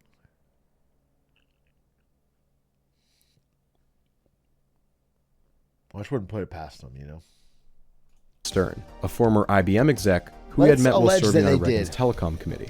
One former VP described Paul Stern as, quote, arguably the most bloated ego of anyone I've ever met. He insisted on being referred to as Dr. Stern, which is one of those things that he can technically do, but is also one of the most annoying things anyone can do. He also assumed the 3 top jobs of president, CEO, and chairman of the board at the same time and embarked on a company-wide PR tour on the corporate jet, reminiscent of a political campaign. All the while, he began hacking and slashing budgets, shutting down factories, and firing VPs who looked at him the wrong way. The 90s were a new decade. Northern Telecom had pretty much just been shortened to Nortel by this point. By 1991, they had pulled even with AT&T in the US switching market, with a 40% share. The new Russian president, Boris Yeltsin, even found time to visit the BNR labs on a visit to Ottawa in 1992, where he jokingly tried to pocket a microchip. BNR, meanwhile, had spent the last few decades working on a new way to send phone calls. The pipes that humans have used to send phone... Jokingly is very funny. I'm joking. It's a joke. Oh, you got me. Misdirection he puts. Yeah. Oh, I steal this one? And he's got another one in his pocket, dude. Phone calls hadn't really changed much since the 1800s. They started out using iron cables, which, although functional, were highly sensitive to noise and distortion. Early on, many companies made the switch to copper cables, and the world mostly stuck with those for over a century. But now they were hitting their upper limit, and something better was needed. Although they didn't invent the concept, Bell Canada published one of the very first papers on fiber optics in 1966. Using ultra-pure strands of glass, you could pulse lasers to send digital ones and zeros at incredible rates. Unveiled under the name Fiber World, Nortel showcased a line of fiber optic nodes that could achieve transmission speeds of 2.5 gigabits per second. And I still don't have it in the heart of Los Angeles in the year 2024. This 1990s Canadian invention. I don't have it in one of America's biggest cities fucking 34 years later. With a budget of a lot. I could spend any amount. It's crazy. It's a business expense. It just doesn't exist. Once again, they had achieved a multi-year head start over their rivals. As the 90s began, Nortel was on the top of the world. Here's a former employee explaining how they did it. The company built great phone systems, and when I say they built them, they really did. They developed their own CPUs, wrote their own operating systems, manufactured all the boards and sheet metal and whatnot. These customers moved slowly. Products were installed and then expected to run for a decade or more, with nothing but backwards compatible upgrades provided during that time. You charged an arm and a leg for what you delivered, and it was very profitable.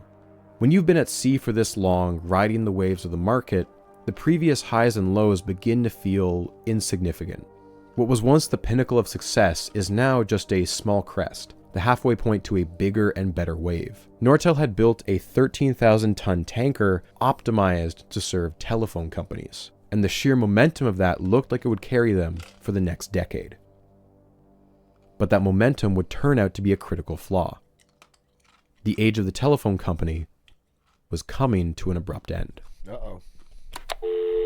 Our lives are busy.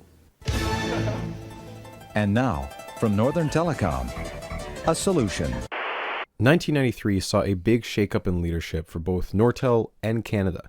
Paul Stern's abrasive personality and budget bloodlust was tolerated up until 93 when Nortel's biggest customer, Atlanta Bell, dropped Nortel following a string of reliability concerns. Paul Stern's cuts had reached the R&D centers, and product lines weren't being updated as much as before. Customers were noticing, and they began to lose ground to AT&T again. Previously heralded as a genius, Paul Stern's tactics were now seen as short-sighted, and he was painted as a tyrant. Bell Canada intervened by blocking the appointment of Stern's close friend as president, instead slotting in one of their own, Jean Monty. Furious at being undermined, Paul Stern resigned in protest. The Paul Stern years are not remembered fondly at Nortel, and if he had any lasting legacy, it was beginning the tradition of lucrative golden parachutes. When he resigned in disgrace, he left the company with $5.4 million in compensation. Jean Monty quickly promoted to... That's nothing. Some of these golden parachutes now are like... Dude, the most famous one that I know is... there was this guy... What am I forgetting his name? Michael Ovitz. Michael Ovitz was the greatest agent in Hollywood. He represented all the big superstars. Jack Nicholson, whatever. Tom Cruise, everyone. Okay? Bobby Kotick is a great one too, but Michael Ovitz. Michael Ovitz, at the peak of his power, like the most powerful agent in Hollywood as every star, Disney tries to poach him. They say, you know what? Why don't you stop working for the actors, start working for the studios? Come over to Disney, you can be the president. He gets to Disney. He's the biggest douchebag Disney has ever dealt with. All he does is name drop. He has no ideas. He walks around like a douchebag. He's like, I just got the phone with Tom Cruise. Tom Cruise, maybe you know him.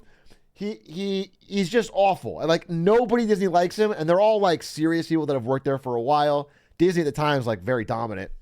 And they eventually just go and say, hey, I won't work for this guy. So I think 8 to 10 months into his time as president, supposed to be president and CEO eventually, but they were doing a trial run. There's like a mutiny, and they basically say him or us. And so the CEO fires him.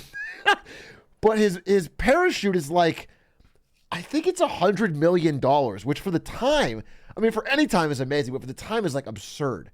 So they pay him like $100 million for 8 months of work to do nothing. And he has never really worked again.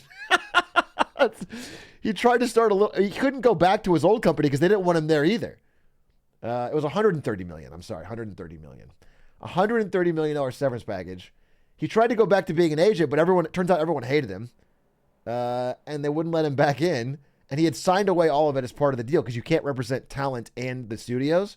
So he had signed away all of his rights and all of his stock and everything. He had no... So he was very furious. And then he ended up blaming the Jewish conspiracy for running him out of Hollywood and ended up just fucking sitting around with all his money. A crazy story. Crazy story.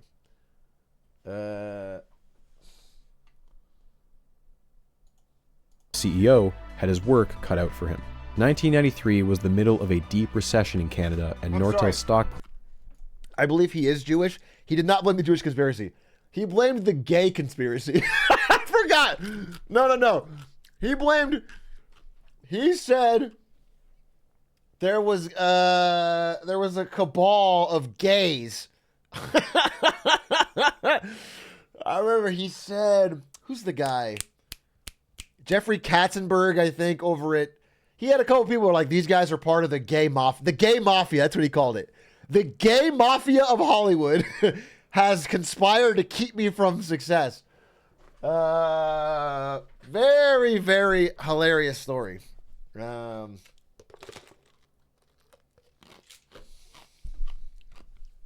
guy. Later known as the Quibi guy, but at the time, different. Price reflected that. Speaking of the recession, oh boy, did people hate Brian Mulroney. Plagued by scandals and unpopular policies, Mulroney resigned from politics just months before his party suffered the worst election defeat in Canada's history, forever dooming the PCs to irrelevance. The pendulum finally swung back to the Liberals, seeing former Cabinet Minister Jean Chrétien ascend to the PM's office. If Mulroney was our Reagan, then Chrétien was our Clinton. A Liberal, yes, but a Liberal who had been pushed to the right by a decade of Conservative rule. The Chrétien years would be defined by an obsession with cutting the deficit. Housing, healthcare, nothing was off limits as long as the number went down. Chrétien had also partially campaigned on renegotiating NAFTA, a revised free trade agreement that would now include Mexico, but he didn't try very hard. Negotiations had been pretty much finalized by Bush and Mulroney, and reopening the terms was just as likely to kill the deal altogether, which was a political no-go. The asymmetry between the two countries meant there was very little weight Canada could throw around. Even then, on a personal level, Chrétien was not sympathetic to the Canadian nationalists. As finance minister, Chrétien had once been in charge of FIRA, but he had always felt that American money in Canada was a necessary pill to swallow. Years earlier, he had said that there were, quote, a lot of places in Canada where people don't give a damn who owns what. They want a job. And years later, he said, protectionism is not left-wing or right-wing. It is simply passé. The free trade debate had effectively been settled. This new political paradigm was followed by radical changes in Canada's telecom policy. And by that, I mean massive deregulation. It was a burning down of the entire playing field in the name of increased competition. Bell Canada's monopoly on long-distance calls was broken. Their preferred supplier agreement with Nortel was torn up. Phone companies could be TV companies now. TV companies could be phone companies. Cell phones were a thing now too, and everyone was welcome to take a crack at those. To survive, you could no longer be just a telephone company. You needed a thumb in every pie. The US underwent its own version of this with the Telecom Act of '96. The Telecom Act is mainly remembered for flooding the tech market with a bunch of new capital and planting the seeds for the eventual dot-com bubble. But it also initiated a wake-up call at AT&T. The last decade had been brutal for them. More specifically, Western Electric was weighing them down. All the new Baby Bells and independent telephone companies refused to buy from them because their money would still just be going to their biggest rival. And so AT&T said, fine, we get the message, we'll just spin it off. Western Electric was no more. It underwent a makeover and adopted a fancy new name. Longtime fans might recognize this one. Lucent Technologies. Nortel and Lucent mirrored each other in the same way that the US and Canada mirrored each other. The difference was just size and prestige. Lucent was the industry's 900-pound gorilla, over twice as big as Nortel. B&R was respected, sure, but Bell Labs had 6 Nobel Prizes, and their latest hotshot physicist was bound to win them another. Nortel going public in the 70s was a success, by Canadian standards, but Lucent's IPO? It shattered the world record for most money raised, $3 billion in 1996. Lucent would quickly become one of America's most widely held stocks. If you were betting on either of these two companies, Lucent would be the logical choice. Watch but out, both though. of them, at their core, were telephone companies. Neither was truly prepared for the technological upheaval that was going to define the 1990s. Something more radical, unrestricted, and unpredictable than the telephone. Cryptocurrency! You see, there's this new thing called the World Wide Web, a network that brought together text, images, voice, even video, albeit heavily compressed. All of it viewable on personal computers that were beginning to pop up in middle-class houses. The telephone took 50 years to reach around half the US population. The internet did it in 5. As it turns out, the copper wires most people had in their houses to receive phone calls worked just as well when it came to delivering internet traffic. Telephone companies like Nortel were remarkably well positioned to gobble up this new internet market. Or at least they would be if they weren't stuck in their old habits. If Lucent represented the old guard, the establishment, then Cisco represented the next generation. Oh! A relatively new company, it was an internet startup fresh out of Silicon Valley. It had blazed a trail in the 80s as the brainchild of 4 Stanford professors and quickly ate up a huge share of the telecom market. Whereas Lucent had decades of AT&T's legacy behind it and a massive scale, Cisco was small, maneuverable, and adaptive. Its CEO was a cool guy. He raced speedboats. And most importantly, it had picked the correct side in a civil war being waged by a bunch of nerds. The two factions were called the Bellheads and the Netheads, and they each had a competing vision for how the internet should be transmitted. The Bellheads were most often legacy telephone engineers who worked for companies like AT&T and Bell. They championed something called ATM switching, asynchronous transfer mode. On the other hand, you had the Netheads, fans of IP, or internet packet switching. Netheads were likely to be open source nerds working out of universities, or maverick tech entrepreneurs working out of Silicon Valley startups, desperate to try and disrupt the AT&Ts of the world. The Bellheads loved ATM because it built off the same principles of telephone switching. When you set up a telephone connection, you want a live, continuous conversation.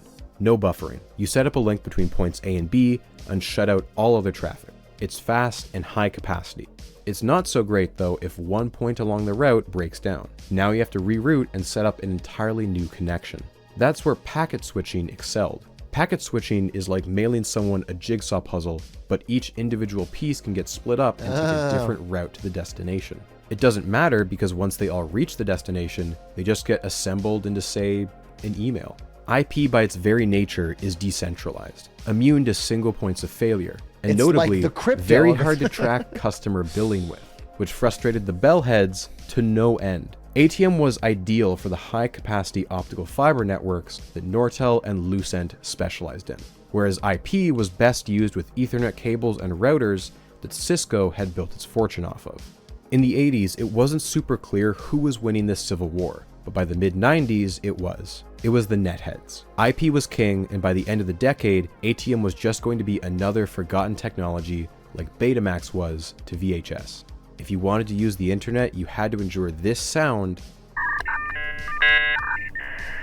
and hope that no one else at home was expecting a phone call. No one wanted on-demand, real-time video calls in this era. They were happy with emails, slow-loading websites, and if they were feeling fancy, downloading software from the internet. Activities where buffering and latency didn't matter. ATM was, on paper, the better technology, but the market had committed to IP. Nortel needed to course correct as soon as possible. This is when we meet John Roth. He's what you'd call a company man.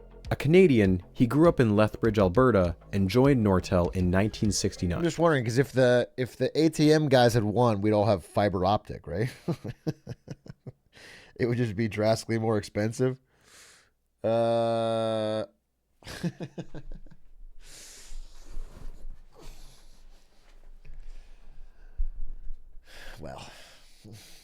Although he went to school for electrical engineering... Linkus DM? Wait, pause for a second. If you guys don't know, if you just joined, I told Linkus to watch episode 1 of The Boys at his fiance's request. And now we are getting his review 45 minutes later. Let's see. Let's see what Linkus thought of Amazon Prime's The Boys. Here's this. I'll try to do it in my best Linkus voice. Wow. Wow. Girl blows up like a watermelon, and I said, what the fuck, out loud, and just felt shocked. At first, I thought it was going to be a fairly basic and plain show about evil superheroes, but it kept adding more interesting depth to it with corruption and government and other stuff like that. I'm going to binge watch it. I feel attached and want to know more. Great show so far.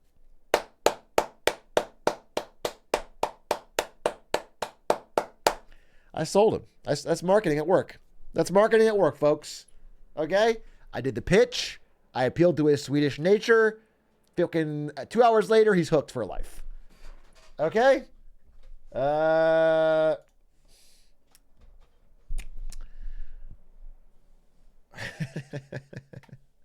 You should consider a career in marketing? Yeah, well, I got a better one now. It's a much harder job, but... all right, let's see. His true talents were not in design. During his entire career at Nortel, he never made it onto a single patent. Cringe! He was instead destined to climb the corporate ladder, and at just 35 years old, he became a general manager, the youngest person ever in that role. He'd break that record again when he became a VP. Next, he hopped on over to president of BNR, Nortel's beloved crown jewel. And later, he pushed for Nortel to get into the wireless market. He's but his ascension up the corporate He's a ladder was climber. far from over. And by the end of the Paul Stern years, he was president of Nortel North America. By 95, with Jean Monty's remodeling well underway, Roth was made his heir apparent, taking on the role of COO for 2 years before finally getting to wear the big boy pants in 1997, with Monty heading upstairs to become CEO of Bell Canada Enterprises. The model Canadian CEO is like a Canadian Supreme Court justice. The average Canadian probably doesn't know your name. Certainly something that can't be said for their American counterparts. John Roth was no Bill Gates, and he wasn't a Steve Jobs. His first ever interview as CEO, he seemed deeply uncomfortable with the attention. He was boring. The business press was confounded by him. The Globe and Mail, unable to find something interesting to say about him, instead described his body as lanky and weird. Feels uncalled for. Some people compared him to the nebulous cigarette-smoking man from the TV show The X-Files. Rizless. In other words, absolutely an enigma. rizless. He also had big shoes to fill. Monty had been named Canadian CEO of the Year in '97, after he turned the company around following the disastrous Paul Stern years. As you know from the intro, John Roth will win the same award, but the road he takes to get there is a little bit bumpier. Okay. Let us introduce the John Roth threshold. 96, 97, he's climbing. Holy! This is the stock price on the day he assumed the title of CEO. He joined when things are already If good. he leaves the company above this line, he was a success. Let's see how he does. Okay. Just 2 months in, on December 3rd, 1997, John Roth sent out a now iconic email to all 74,000 employees of Nortel. It was entitled The Right Angle Turn. Nortel needed to pivot. If you asked him, John Roth could tell you the exact moment he realized that the internet was the future. Like many millionaires, he's an avid car collector. One day, he was trying to find a replacement liner for the glove. This is such a relatable story to your employees.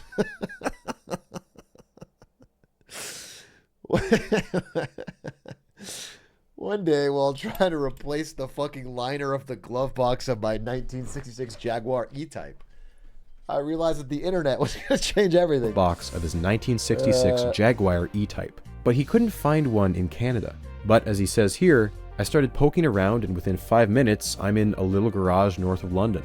A 4-man operation, and he's got my parts. How would I have ever found this person if he wasn't on the web? Truly a man ahead of his time, he quickly got addicted to online shopping and bought a 1950s jukebox and a pool table. John Roth made it clear, Nortel was an internet company now. How they were going to do that was a serious question. This is a point of contention, and I've heard two sides to this. John Roth supposedly went to his technical people and asked them how long it would take to get a foothold into IP. He was told around 2 years, which was too slow for him. On the other hand, I've heard first-hand accounts that Nortel's engineers had a good grasp on IP and had even published some papers on it in their in-house journal. One of those papers even described a device extremely similar to the iPhone a whole decade ahead of time. There appears to be a disconnect. John Roth and the executives he surrounded himself with did not trust their own engineers, that they were dinosaurs who were stuck in their ways. This is perhaps the reason that Nortel made the controversial decision to shut down BNR. In 1996, BNR and its 17,000 employees was dissolved and absorbed into the rest of Nortel. The Bell Labs of Canada no longer existed. The name BNR, beloved by those who worked there, was erased unceremoniously. In the span of just one weekend, the corporate logo cops paid a visit to Ottawa and had removed every trace that the name BNR ever existed. For some longtime R&D folks, it felt like, quote, a dagger to the heart. Why BNR was dissolved is a bit of a mystery. It's possible it wasn't profitable on its own, viewed as a multi-billion-dollar sinkhole that couldn't exist in this new era that saw Bell downgraded from its long-distance monopoly. By some, BNR's culture was viewed as arrogant. They saw themselves as better than the rest, even down to their insistence that they use Macs instead of PCs. They needed to be reined in, brought into line with the same cost controls and accountability as the rest of the company. Executives began to place less emphasis on Nortel as a hardware company and more so as a software company that specialized in networks. If John Roth needed R&D, he would have to find it elsewhere. Okay. And thus began the intense speculation of a merger. For months in 1998, there were rumors swirling in the business press that two of the big three may pair up. Any partnership that emerged would almost certainly be able to crush the odd one out. Nortel and Lucent would be massive. Complete domination in the telephone market, and their combined size could easily fund the R&D to catch up to Cisco in IP. A combo of Lucent and Cisco or Nortel and Cisco would be the perfect marriage of legacy telephone tech with cutting-edge IP technology. How far along any of these talks got is unclear. Lucent and Nortel had a huge product line overlap. Any merger would make huge sections of the new company redundant, and rumors of a merger between Lucent and Cisco caused the FTC to jump in and say, hey, we might block this because this is maybe a monopoly. Right. There was also a fair amount of personal animosity between the three companies' CEOs that made any deal with Lucent highly unlikely. Richard McGinn, CEO of Lucent, had infamously hung up wanted posters of John Roth and John Chambers inside offices as a way to motivate his crazy. employees. A move that the other two found That is tasteless. Furthermore, Lucent had recently poached 3 top Nortel execs, and then they went on to sue Cisco over patent infringement. By this point, the only merger that made any sense was between Nortel and Cisco. And so in June 1998, John Roth makes an announcement that would forever change the trajectory of the entire industry. A decision that would set Nortel on the path to become the most valuable company in Canada. Okay. John Roth announces that he is buying the IP switching company Bay Networks for $9.1 billion. Sheesh. He's buying Cisco's biggest competitor. John Roth had set off a 3-way arms race. Do you know that sound? Of course you do. It's the high-speed wireless internet. It can reach all kinds of neat stuff. Oh, cool. Want to see live video of the accident? No, thanks. Internet's been around for 2 years and your daughter's already looking up fucking live leaks? That's fucked up. If you ask a dozen ex-Nortel employees what killed Nortel, I'm willing to bet a third of them would say Bay Networks. Not because it delivered the killing blow, but instead because it was the first of many increasingly bad decisions. It just took a while for everyone to realize the mistake. When Nortel acquired Bay Networks, it was anything but ordinary. It cost $9.1 billion, staggering for the time. Cisco had acquired around 5 companies in the years leading up to it, but each had a price tag that only ran into the millions. Bay was not a small company, and in fact had been the product of an earlier merger. They had around 7,000 employees, most of them in Silicon Valley, all of whom were immediately added to Nortel's workforce. Bay Networks was such a huge add that Nortel even got one last name change, becoming Nortel Networks. The company's CEO, Dave House, was immediately made Nortel's new president, right under John Roth. The two went on a worldwide press tour where they were seen by some as, quote, Batman and Robin. Yet despite all the fanfare, the purchase was greeted by the markets with a resounding thud. People honestly thought John Roth had blown it.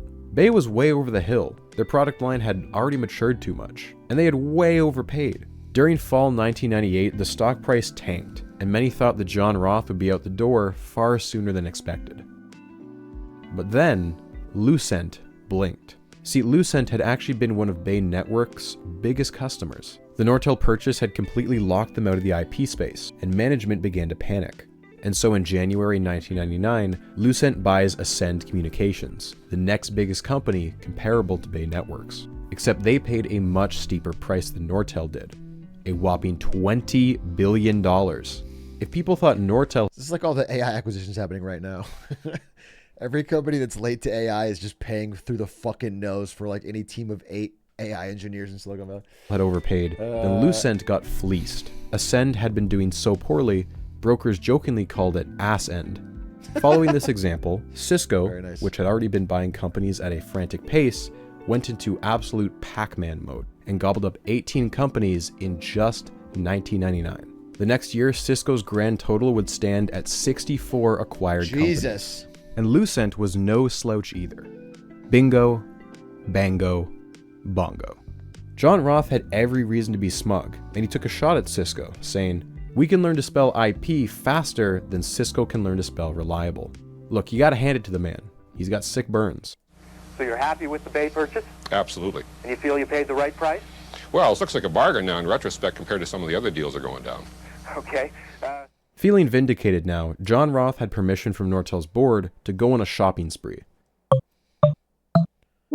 Oh, shit. Between the years of 1999 and 2000, Nortel bought a new company at an average rate of 1 per month. Some were small firms with just one exciting R&D project. Others were well-established industry names. Bay Networks would remain their most expensive purchase, but more than a few of them crossed over the billion-dollar threshold. Altium Web Systems was grabbed for almost $6 billion, yet another big player in the Ethernet and IP space. Kairos went for $3 billion. With just 90 employees, they were developing a cutting-edge technology that would enable optical switching using tiny microscopic mirrors. This shopping spree was indiscriminate, and at times appeared to lack a clear focus. Yeah. One of Nortel's other major purchases was Clarify, an e-commerce firm acquired for $2.1 billion. Exactly why John Roth wanted to take his telecom firm into the world of customer relations software is unclear. Frankly, some of these purchases were made entirely so that Lucent and Cisco couldn't have them. With every new acquisition came hundreds and in some cases thousands of new employees. Nortel ballooned from 74,000 employees up to 95. In some towns like Richardson, Texas and Maidenhead in Britain, Nortel was the single biggest employer. The right angle turn was a full-blown corporate makeover. Employees would walk into the office and see a giant right angle arrow decorating the floor. This was a company that was fast. From 1997, Nortel went from spending just 5% of their R&D on internet to over 60% in 1999. Nortel's fiber technology went from 2.5 gigabits per second up to 10, 4 times faster than anyone else in the world. Nortel used to plan its projects in years, with full life cycles often being decades, because that's what telephone companies wanted. Roth insisted on a new time frame, web years, really just fiscal quarters, because that's how fast the new economy was moving.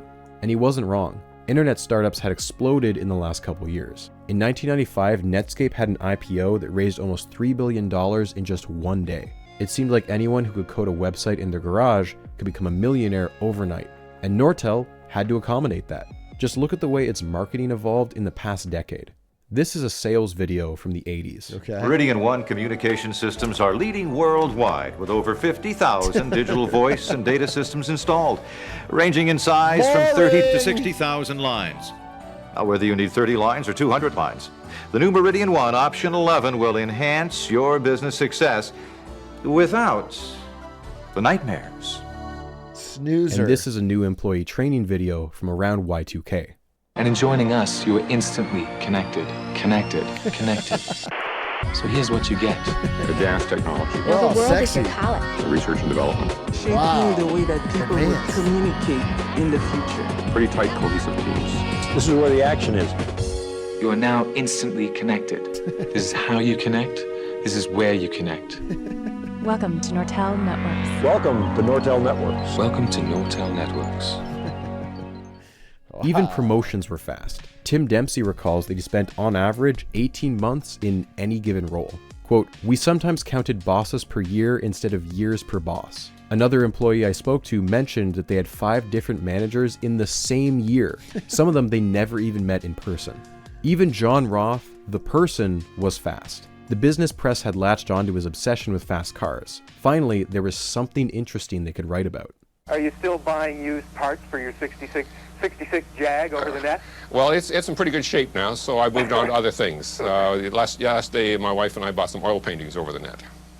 Meanwhile, in the background of all of this, the rest of Canadian high-tech had undergone what can only be described as a gold rush. Throughout the 70s, 80s, and 90s, engineers who first got their start at Nortel had been leaving to found startups. And then those startups led to startups, creating a multi-generational family tree that led back to Nortel. Mitel, Corel, Newbridge, Mosaides, Calian, Gandalf, Memtech, Epitech, Lumonix, Sotronics, Nabu, Orcatech, Norpac, Canadian Astronautics, JDS. By Y2K, in the Ottawa region, there were over one... JDS is so funny.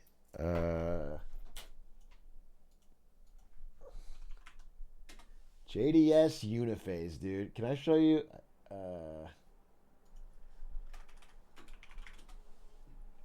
This is, yeah. This is the famous example. This is JDS Univase's stock chart. Fucking,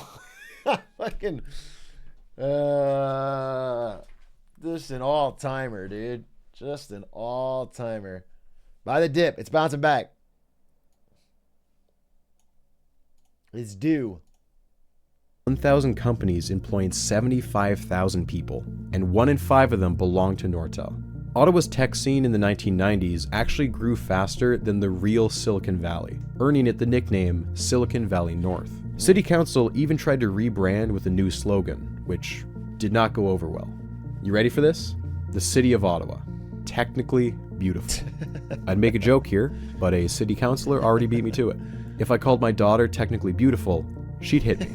Nortel was proudly Canada's single largest spender of R&D. In 2000, it spent $5.9 billion, which, no exaggeration, is more than every other company combined. The Nortel recruitment process at universities was so robust, some likened it to hockey talent scouts. At one point, 1 in 5 engineering grads in Canada were being hired by Nortel.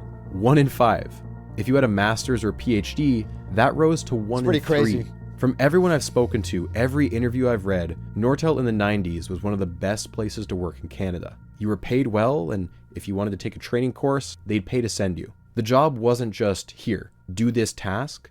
It was more like, what can I do to make your job easier? A local car dealer told a newspaper that if Nortel didn't exist, half of his customers would disappear overnight. Dress code was lax, no time clock, an in-office gym, and they threw legendary parties every other week. One recruiter called it a corporate Disneyland. And this next... Well, that reminds me of like Silicon Valley in 2014. You know, working at Twitch. Just fucking parties, beer at the office, free drinks, free meals 3 times a day. Just before Amazon came in and said, hey, that doesn't make any money. You know? It sounds like a fake fact, and I can't confirm this, but I want it to be true. Nortel may have hosted North America's largest recreational softball league, with 6 different skill tiers and thousands of players. Nortel had transformed the image of an entire capital city. It had helped to rebrand Canada as more than the place where you got lumber, dairy, and maple syrup. Nortel was a company that was defining what tomorrow looked like. Okay. And nowhere was this more crystallized than in their latest ad campaign. Nortel had splurged for the rights to use the Beatles song Come Together, an on-the-nose slogan They about spent their on a new Beatles song networking for the focus. fucking ad? Now, you might wonder, why does a company like Nortel even run ads in the first place? Most Nortel products aren't something the average consumer could walk into a Best Buy and pick up off the shelf. No, these ads weren't trying to sell you on the tech. They were selling you on the brand. The average person may not buy a Nortel switch, but they could certainly buy Nortel stock. Strap in. What a pump. You're about to witness a once-in-a-lifetime phenomenon I like to call the Toronto stock explosion. Nortel Networks is changing the way businesses communicate. Hi, I've got a package for Germany. And with the internet, that's going to explode. It's been a hot minute since I updated our little stock tracker back here, and that's because to truly appreciate what you're about to see unfold, you need to take a peek behind the curtain. In the year 2000, approximately 75% of North America's backbone internet traffic was carried through Nortel equipment. That's incredible. Nortel was bringing in revenues in the hundreds of millions. But that's not how the stock market works. The stock market, by its very nature, is speculative. People are paying prices based on what they think a company should be worth in the future. So although you can look at things like sales, assets, business deals, acquisitions, a lot of it comes down to guesswork. In 1993, Nortel was bringing in 25 times as many sales as Newbridge Networks, and yet Nortel was only worth 1.5 times what Newbridge was in market cap. Share price is not a reflection of some universal value. There's no formula you can punch a bunch of numbers into and get a single objective number. Sometimes the people trading a stock have no idea what they're talking about. Other times people know a little too much about a stock. And in some cases, the mechanics of the market are just plain being exploited. Due to its peculiar position in the Canadian economy, Nortel had hijacked the rules of the game and had found a way to print money. This is how they did it. Stocks are traded on stock markets. Whether that's in person or through a computer, doesn't matter. A company like Nortel trades on a lot of different markets. London, Tokyo, New York. They sell their shares wherever they're allowed. Same product, different stores. Some markets are more competitive than others. Your company needs to be a big deal to get listed on Wall Street, for example. And even then, you're probably going to be a small fish in a big pond. Nortel did well on Wall Street. In 2000, Wall Street listed its top 20 foreign stocks, and only 4 were Canadian. 3 of them were Barrick Gold, Alcan Aluminum, and Placer Dome. In other words, mining and resource extraction. Nortel was the only tech stock. But where Nortel truly shined was in its home arena, back on Bay Street, at the Toronto Stock Exchange. TSE. On the TSE, Nortel was the MVP. First things first is the currency issue. Although Canadians often invest in American companies, every time we make a trade, we're taking a small hit due to the currency conversion, which can add up over time. But on top of that, Canada actually has laws that puts a cap on the percentage of foreign securities you can have in certain investments. Interesting. Mutual funds, RRSPs, you're generally capped to somewhere. Oh my God. So everyone's retirement had to hold a few bubbly stocks? Is that what you're telling me? That's so interesting. 20 to 30% for foreign stocks. These two factors explain why Canadians were biased towards Canadian stocks, but it doesn't explain why there was a sudden surge of investing in the year 2000. For that, we can look at 2 recent changes. The first was a change in pensions. I'm very sorry, I have to do this. This is actually necessary. The 2 main types of pensions are defined benefit and defined contribution. Like the warning. A defined benefit pension is when both everyone's you eyes and your glaze employer over. pay into it, but it's fully on them to manage it. When you retire, they are obligated to pay you an agreed upon amount per month. This is the type of pension that most Canadians had at this point. But by the late 90s, there is a big push to transition over to the other type of pension. In a defined contribution pension, you and your employer both still put money into it, but now it's on you to manage it. You are responsible for your money. Low risk, high risk, whatever you want, but the amount you get at retirement is now entirely on you. The Liberal government was eager to transfer over huge swaths of its employees over to defined contribution pensions. That included the workforces of Canada Post, the Armed Forces, the Mounties, and the gargantuan Public Servants Alliance. That was hundreds of thousands of pensions and tens of billions of dollars that was going to be sunk into the Canadian stock market. Even the Canadian Pension Plan, the old age social safety net for almost half the country, was about to invest its surplus of $2 billion right into the market. This was on top of the pension funds that were already heavily invested in the market, like $35 billion from Ontario's civil servants and $68 billion from Ontario's teachers. The second big increase in investment was due to the capital gains tax. A capital gain is any profit you make on an investment, which includes stocks. At the start of the year 2000, the capital gains rate was 75%, meaning 75% of any profit you made would be considered income and taxed according to your tax bracket. But by February, it had been lowered to 66% and then to 50% by October. Anytime the capital gains tax is lowered, it leads to a surge of new money flowing into the market. You saw the same thing happen in the US when they cut their capital gains rate in 1997. With more upside to potential trades, the average Joe was willing to try their hand at the stock market. And this was the late 90s too. Technology had made trading more accessible than ever before. In the olden days, if you wanted to invest, you had to go to a bank, get a broker, call them on the phone, and then tell them to make a trade for you. That's so passé. People were quitting their full-time jobs to sit at home on the computer and trade stocks on the internet.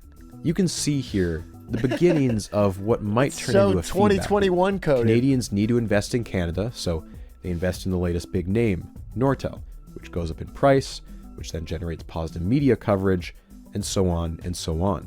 But we're just getting started here. The wheels are still firmly on this wagon. The last piece of the puzzle here is something called an index fund. Stock exchanges employ a lot of metrics, stats. It's useful to have just one number to track, an index, that represents how good the exchange is doing. Now, you've probably heard of the Dow Jones or the S&P 500. Essentially, they try to boil down the entire market into just the top 30 or 500 stocks. Some, like the Dow Jones, use what is called price weighting, where a company's fraction of the index is their market cap divided by the total number of shares. Others, like the S&P 500, use what is called float weighting. For a given stock, their contribution to the index considers both their total market cap as well as the total number of shares available to the general public. That's two variables. If you were to put this into a pie chart, today's S&P 500 looks a bit like this. The behemoth tech firms like Microsoft, Apple, Google, Amazon take up big chunks because of their billions of shares, but most of the pie is made up of tiny slices. An index fund is a type of investment that tries to track a pie chart just like this. If I put in $1,000 and Google is 5% of the pie, then 5% of my $1,000 goes into Google. Every time the index updates, so does my investment. In the ultra-competitive market of the US, what if there were 3 companies that were each individually over 6%? And that combined they were about 20, so about a fifth of all money was going to just these 3 companies. That'd be fucking crazy. No one company has clear dominance, resulting in a nice and diversified portfolio. I won't see a huge chunk of money disappear if one company goes under. But what if you add a smaller, less competitive market? Could one company with a particularly massive number of shares take over the index? This is so interesting. I did not... This is the TSE 300. It's one index that combines the performance of top 300 companies listed on the Toronto Stock Exchange. In October 1998, Nortel's share of the TSE 300 was less than 5%, lagging just behind its parent company, BCE. But by September of 1999, it had taken the top spot, grown to 8%. 1 month later, it was 10%. By November, it was 11%. And by the end of January, it would be 16%. Okay, like what I'm saying, that is basically equivalent of what NVIDIA, Microsoft, and Apple are combined in the S&P 500 right now. That's crazy. For one company to be... That's a level of concentration that's so fucking absurd. It's so much risk for someone trying to get diversification. You're buying 300 stocks, but almost a fifth of everything is going into one. What is going on here? Well, for one, Nortel's share price is going up. But that's just one half of the picture. You see, Nortel's total share count was rapidly multiplying. Where had all these new shares come from? Normally, the number of shares a company has is fairly arbitrary.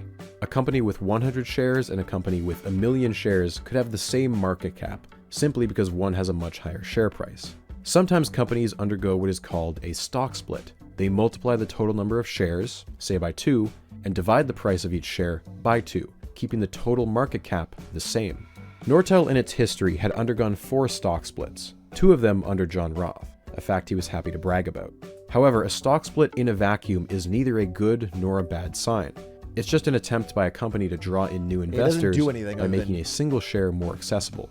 It's not like John Roth could just keep doing it like an infinite money glitch. The market would be quick to punish him and take Nortel's stock price. He could go and print new shares as part of employee stock options. And in fact, he did this many times. Nortel was notorious for handing out stock options like candy. Even the janitor got some.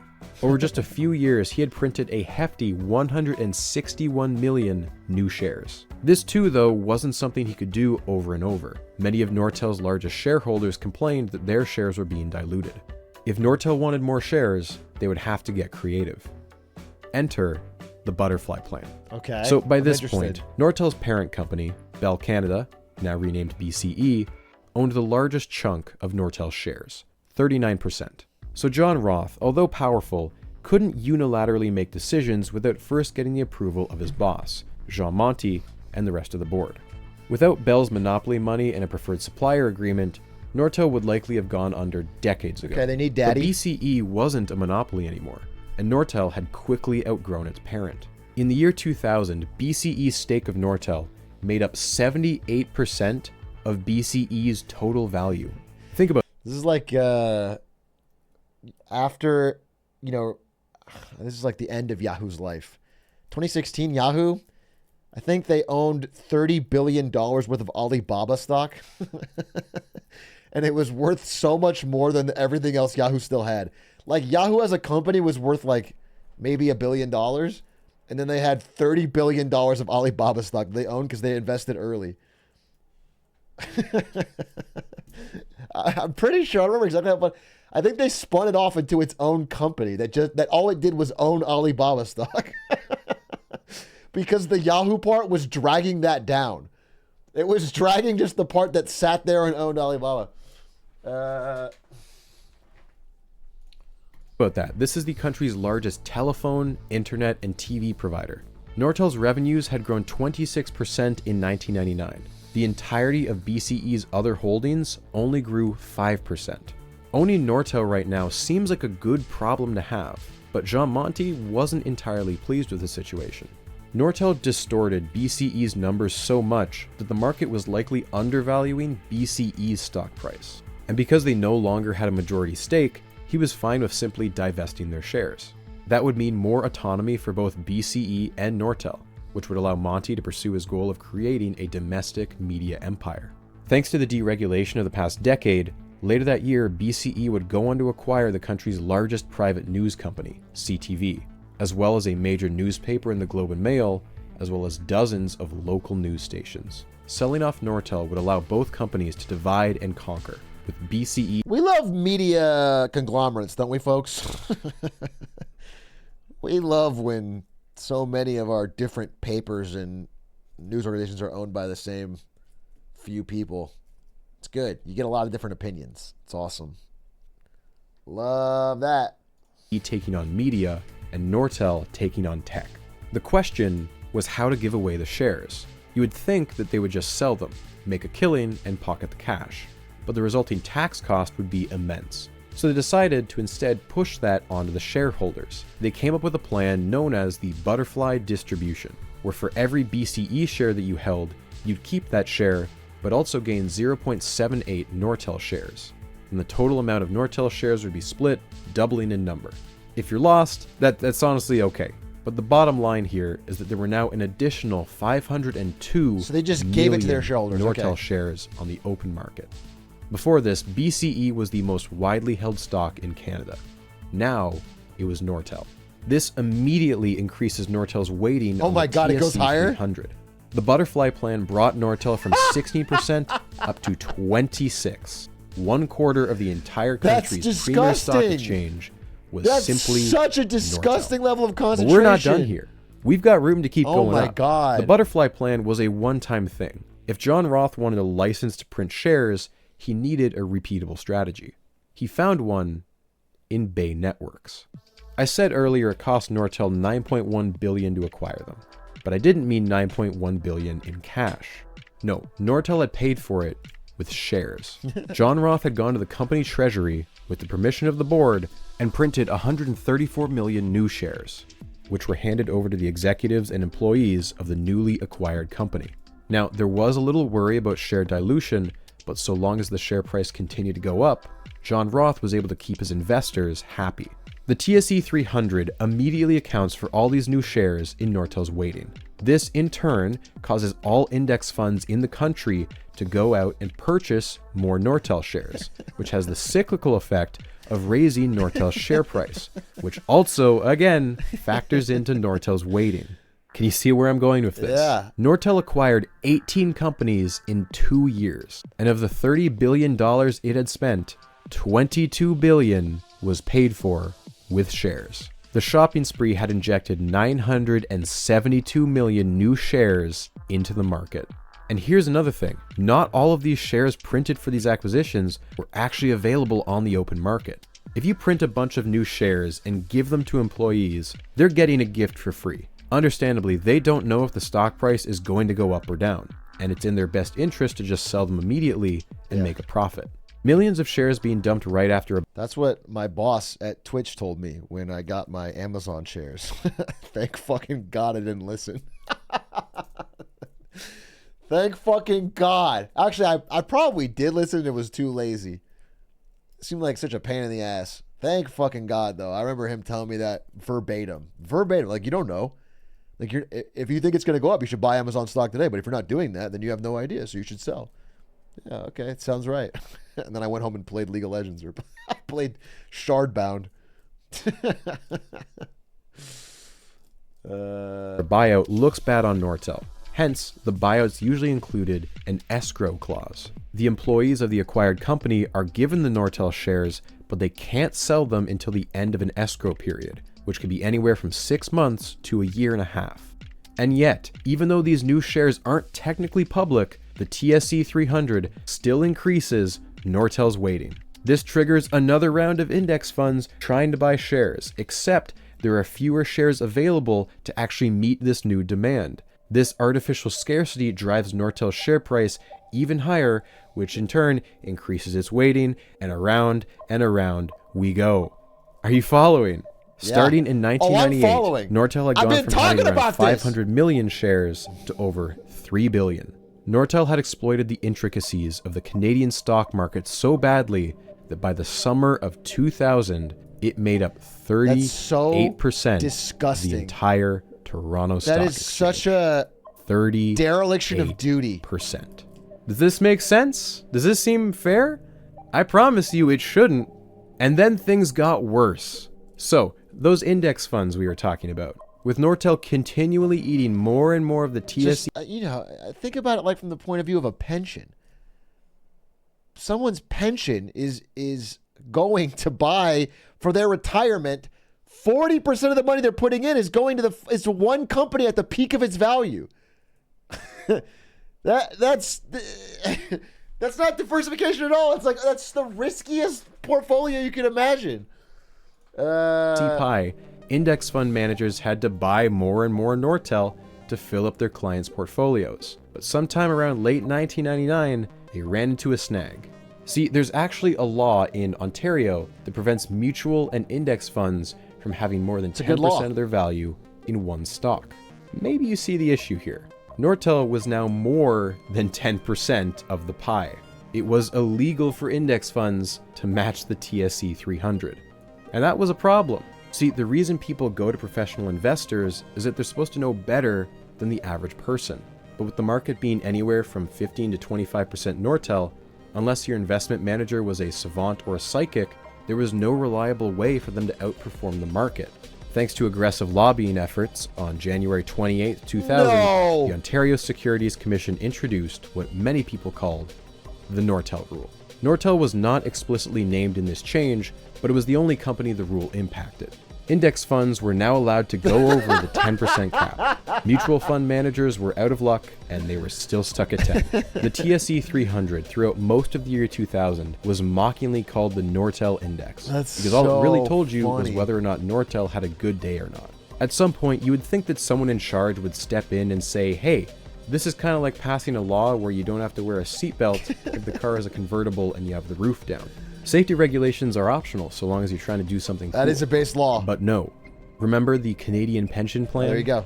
80% of it was an index fund tracking the TSE 300. That's where retirement funds, that's pensions, personal portfolios all over the country were packed to the gills with Nortel. Canadians were bombarded with Nortel everywhere they looked. It was on the news, it was in commercials. Maybe they knew about it because their uncle worked there, and his stock plan was paying for his new kitchen.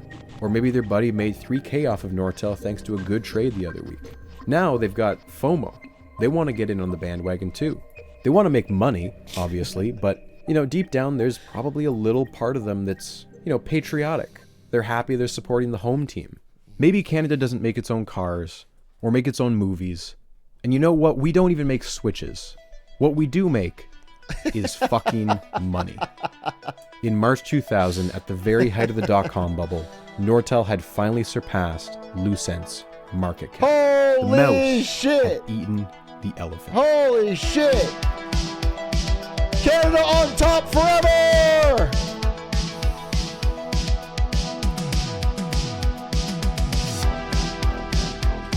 Drake will win versus Kendrick!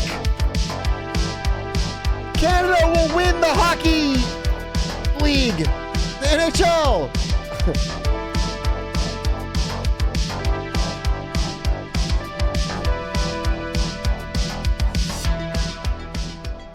And on July 26, Nortel set its all-time stock price record of $124.50.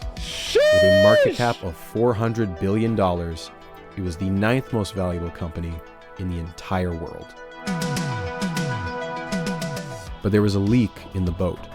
Maybe some of you caught it. I certainly glanced over. NVIDIA swings more than $400 billion in a single day. Every day for the past week.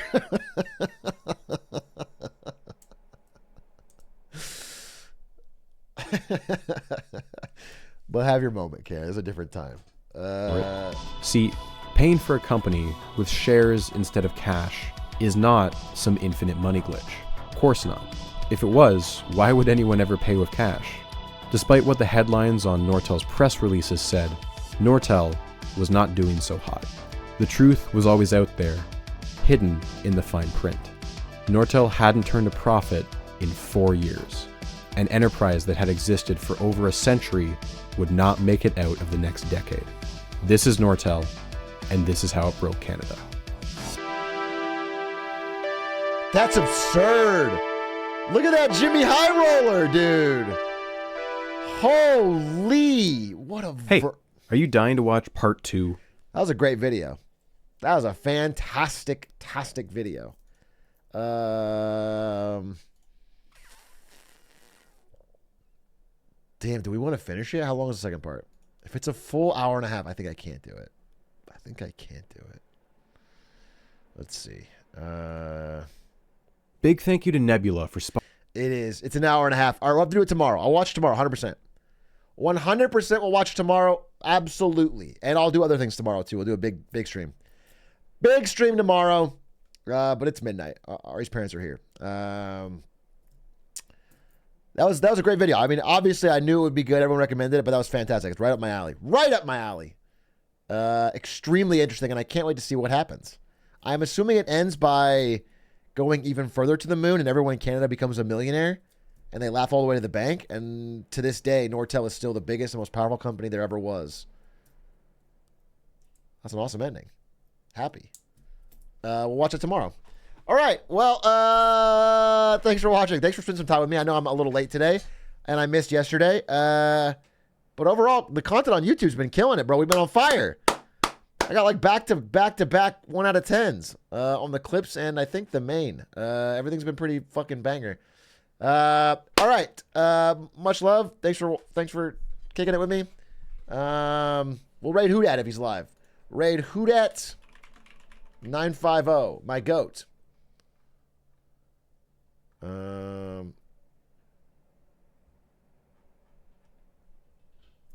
Sevens.